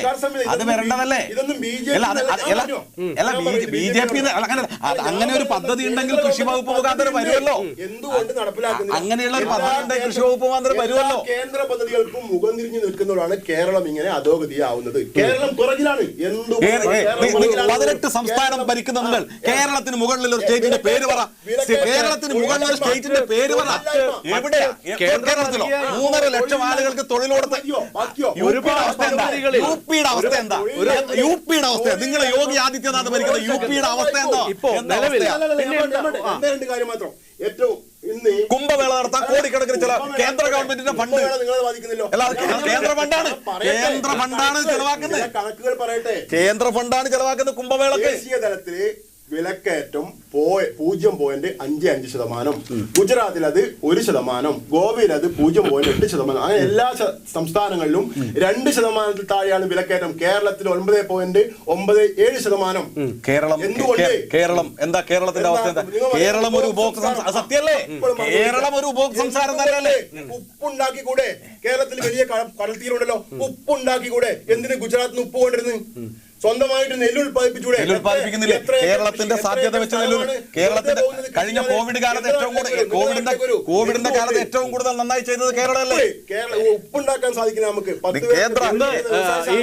അങ്ങനെ പറയുമ്പോ ഈ പറയുന്ന കർഷകർക്ക് ഇപ്പോഴും നെല്ലിന്റെ പൈസ കിട്ടിയിട്ടില്ല. കേന്ദ്ര ഗവൺമെന്റ് ഓരോ വർഷവും 3 രൂപ 4 രൂപ വെച്ച് ഇപ്പൊ 22 രൂപയാണ് കേന്ദ്രം കൊടുക്കുന്ന നെല്ലിന്റെ വിഹിതം. കേരളം കഴിഞ്ഞ 5 വർഷമായി അവരുടെ വിഹിതം കുറച്ചുകൊണ്ടിരിക്കുക. ഇതിന് ഉത്തരവുണ്ടോ? എന്തേ ഉത്തരവില്ലാത്തത്? കഴിഞ്ഞ കേരളത്തിലെ നിങ്ങൾ ഈ ഓരോ വിഷയത്തെ അടർത്തി മാറ്റി നിങ്ങൾക്ക് നമ്മൾ പറയുന്നത് പൊതുമണ്ഡലത്തെ മുൻനിർത്തിയാണ്. കേരളത്തിലെ നെൽകൃഷിയുമായി ബന്ധപ്പെട്ടുകൊണ്ട് കേരളത്തിൽ ചില പ്രശ്നങ്ങൾ നിലനിന്നിരുന്നു. അത് പരിഹരിക്കുന്നതിന് വേണ്ടി ഏറ്റവും അവസാനം ഇപ്പൊ നെല്ലിന്റെ പൈസ കൊടുക്കുന്ന 6 മാസത്തെ ബാക്കിയുണ്ട് പറഞ്ഞിരുന്നല്ലോ. അത് കൊടുക്കുന്ന ആന്ധ്രയും ഇല്ലെങ്കിൽ കേരളം പട്ടിണിയല്ലേ? അല്ല, അതെല്ലാരും അങ്ങനെയല്ലേ? മുന്നേറുന്നില്ല. കേരളം മുന്നേറ്റത്തിൽ തന്നെ എല്ലാ അർത്ഥത്തിലും മുന്നേറ്റം. ഒന്നുകൂടി പറഞ്ഞത്, കേരളത്തിലെ 2 കുട്ടികൾ, ഇപ്പൊ അച്ഛനും അമ്മയും 2 കുട്ടികൾ, എല്ലാ കുട്ടികളും എന്റെ മക്കളടക്കം കേരളം വിടുന്നു. എന്തുകൊണ്ടാണ്? അവർക്ക് ഇവിടെ തൊഴിലില്ലാത്തത് കൊണ്ട്, അവർക്ക് തൊഴിലെടുക്കാൻ സാധിക്കാത്തത് കൊണ്ട്, അച്ഛന്റെയും അമ്മയുടെയും കൂടെ താമസിച്ച് ജീവിക്കണമെന്ന് ആഗ്രഹിക്കാത്ത ഒരു കുട്ടിയുമില്ല. ബിജെപിയുടെ കൺസെപ്റ്റ് ആയിരിക്കും. കേരളത്തിൽ അല്ലെ? കേരളത്തിൽ കേരളത്തിന്റെ 9.5 വർഷക്കാലത്തെ കേരളത്തിന്റെ ചരിത്രം എടുത്താൽ കേരളത്തിൽ അറിഞ്ഞിരുന്ന യുപി അറിഞ്ഞിരുന്നതിന്റെ 4 കേരളത്തിലില്ല. മൊത്തം എവിടെയാ? ഇവിടെ നിങ്ങൾ ഭരിക്കുന്ന നാട്ടിലാണ്. നിങ്ങൾ യുപിയിൽ ഞാൻ പറയാം. അല്ല, ഒറ്റ കാര്യം ഞാൻ നിങ്ങൾ പറഞ്ഞു. കേരളത്തിലെ PSC കഴിഞ്ഞ 9.5 വർഷക്കാലം കൊണ്ട് എത്ര ആളുകൾക്ക് നിയമനം കൊടുത്തു? എത്ര? അത് നിങ്ങളുടെ അതുണ്ട്. സെൻട്രൽ സർവകലാശാലയിൽ നിന്ന് BJP RSS നിയമിച്ച് സെൻട്രൽ സർവകലാശാല. അതെ, ഇവർ പറഞ്ഞ കറക്റ്റാ. പിൻവാതിൽ നിയമനം നടക്കുന്നു. കേന്ദ്ര സർവകലാശാല ഇവരെ ചുമട്ടിന്റെ പണിയെടുത്ത മുഴുവൻ ആളാണ് വാച്ച്മാൻ. നമുക്കറിയാം. എടുത്തിട്ട് തന്നെയാണ് പറയുന്നത്. എന്റെ നാട്ടിലുണ്ട്. എന്റെ നാട്ടിൽ ചുമട്ട് പണിയെടുത്ത ആൾ ഇന്ന് അവിടെ കേന്ദ്ര സർവകലാശാല ജോലിയുള്ളവരാ. 30 ലക്ഷത്തോളം ചെറുപ്പക്കാർ ഗൾഫ് രാജ്യങ്ങളിൽ. അതിൽ കേരളത്തിന്റെ നിലനിൽപ്പ് തന്നെ ഗൾഫിൽ ആശ്രയിച്ചാണ്. അത് ഇടതുപക്ഷം ഭരിക്കുന്നതല്ല. കേരളത്തിന് നിലനിൽപ്പ് തന്നെ പ്രവാസികളാണ്. നല്ല ജോലിയിൽ മറ്റൊരു അവസാന ഒരു കാര്യം ഞാൻ ചോദിക്കുകയാണ്. നമ്മൾ ഈ കേരളത്തിന്റെ അന്ധമായ രാഷ്ട്രീയം എന്ന് പറയുമ്പോൾ മടിക്കൈ 1-ാം വാർഡിൽ എത്ര പേർക്ക് പെൻഷൻ കിട്ടുന്നുണ്ട്? എത്ര പേർക്ക് ലൈഫിൽ വീട് കിട്ടിയിട്ടുണ്ട്? അർഹതപ്പെട്ട മുഴുവനാക്കം കൊടുത്തിട്ടുണ്ട്. പെൻഷൻ കിട്ടുന്നില്ല. അർഹതപ്പെട്ട മുഴുവനാക്കം. അവിടെ ഒന്നും രാഷ്ട്രീയ വിരോധമില്ല. രാഷ്ട്രീയം കാണിച്ചിട്ടില്ല. അതിലൊന്നും ഒരു രാഷ്ട്രീയമില്ല. അർഹത ഞാൻ പഞ്ചായത്തിനകത്ത് 15 മെമ്പർമാർക്കും വികസനത്തിന്റെ കാര്യത്തിൽ തുല്യതയോടുകൂടി കൈകാര്യം ചെയ്യുന്നതാണ് നമ്മൾ. ഒരു ബുദ്ധിമുട്ടുമില്ല. ശരി, സംസ്ഥാന രാഷ്ട്രീയത്തിലേക്ക് കടന്നു കഴിഞ്ഞാൽ ഞാൻ UDF-നെ ആക്ഷേപിക്കാനോ കുറ്റം പറയാനോ ഒന്നുമില്ല. പക്ഷേ UDF-നും ഇപ്പോൾ മുഖം നഷ്ടപ്പെട്ടു പോകുന്ന അവസ്ഥയുണ്ടോ? മുഖമില്ലാണ്. മുഖമുണ്ടെങ്കിലല്ലേ നഷ്ടപ്പെടേണ്ടത്.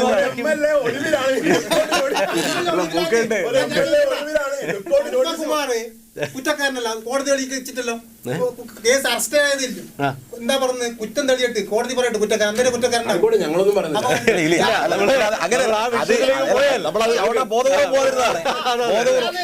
ഇതൊരു ഒരു സഭ്യതയുടെ തലമാണ്. ആ ചർച്ചയിലേക്ക് പോയാൽ നമ്മളെ നാട്ടിലെ സാധാരണക്കാർ ഈ ഒരു ചർച്ച കാണുമ്പോൾ നമുക്ക് ആ ഉപയോഗിക്കേണ്ടി വരുന്ന ഒരു ഭാഷ നമ്മളെ കുട്ടികൾക്ക് ഉപയോഗിക്കേണ്ടി വരുന്ന ഒരു പക്ഷേ കേരളം അങ്ങനെ ഒരു പദ്ധതി ഉണ്ട് എന്ന് മനസ്സിലാക്കുകയാണ് യുവതലമുറ ഒരുപക്ഷെ ഈ ഒരു പ്രോസസ്സിലൂടെ ഞാൻ മനസ്സിലാക്കി. അതുകൊണ്ട് നമുക്ക് ആ വിഷയം നമുക്ക് ഇവിടെ ക്ലോസ് ചെയ്യാം. എന്തായാലും ഒരു പക്ഷേ അങ്ങനെ ക്ലോസ് ചെയ്യാൻ പറ്റില്ല. പക്ഷെ കേരളം ഇന്ന് ചർച്ച ചെയ്യുന്ന ഒരു പ്രധാന വിഷയം ഇപ്പൊ അങ്ങനല്ല, വികസനം പോലും മറന്നുകൊണ്ട് കേരളം ചർച്ച ചെയ്യുന്നത്, എല്ലാ മാധ്യമങ്ങളും ചർച്ച ചെയ്യുന്നത് രാഹുൽ മാങ്കൂട്ടത്തിന്റെ സ്ത്രീ, അത് ഒന്നല്ല, ഇതൊരു വിഷയം. അതാണ് ഞാൻ മർത്യന് കൈപ്പിഴ ജന്മസിദ്ധം. ഇതാണ് കവിവാക്യം. അത് സ്വാഭാവികമായും ചിലപ്പോ സംഭവിച്ചു പോയേക്കാം, സഹജമായ സംഭവിച്ചു. ഇതെന്താ ഇത് ഘോഷയാത്രയല്ലേ? ഇതെന്താ ഘോഷയാത്രയല്ലേ? 3 മാസം വരെ അവിടെ പോയി. നമ്മളല്ലേ ഇതൊന്നും രാഷ്ട്രീയ പാർട്ടി കൊണ്ടതല്ലോ. അതെ, ദയവേത് UDF-ന്റെ പ്രിയപ്പെട്ട നാരായണേട്ടൻ അതിനെ ന്യായീകരിക്കരുത് എന്ന് മാത്രമേ എനിക്കൊരു അപേക്ഷയുള്ളൂ. സാധാരണ രാഹുൽ മാങ്കൂട്ടത്തിനെ പുറത്താക്കും.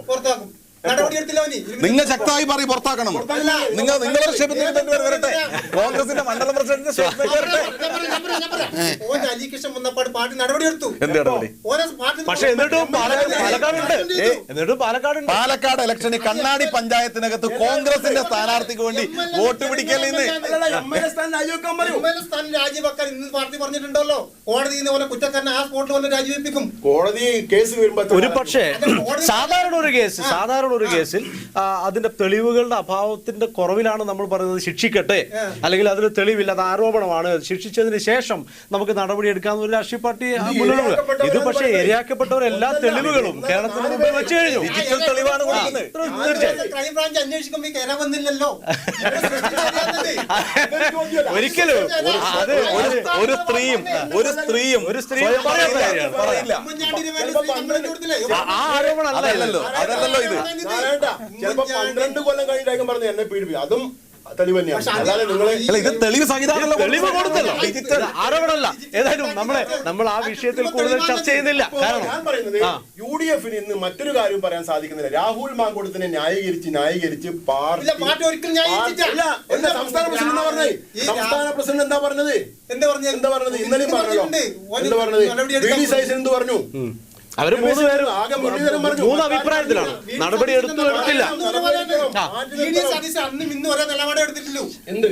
ശരി, അത് അവരുടെ സംസ്ഥാന രാഷ്ട്രീയത്തിൽ ഒരുപാട് ആശയക്കുഴപ്പങ്ങൾ അവരുടെ നേതൃത്വത്തിനുണ്ട്. പുറത്താക്കിയോ ഇല്ലയോ എന്നുള്ള കാര്യങ്ങൾ അടക്കം കൂടി അവർ അഭിപ്രായ വ്യത്യാസത്തിലുണ്ട് എന്നുള്ളതാണ് മനസ്സിലാക്കാൻ സാധിക്കുന്നത്. പാർട്ടി നടപടി എടുത്തു എന്ന് അവകാശപ്പെടുമ്പോഴും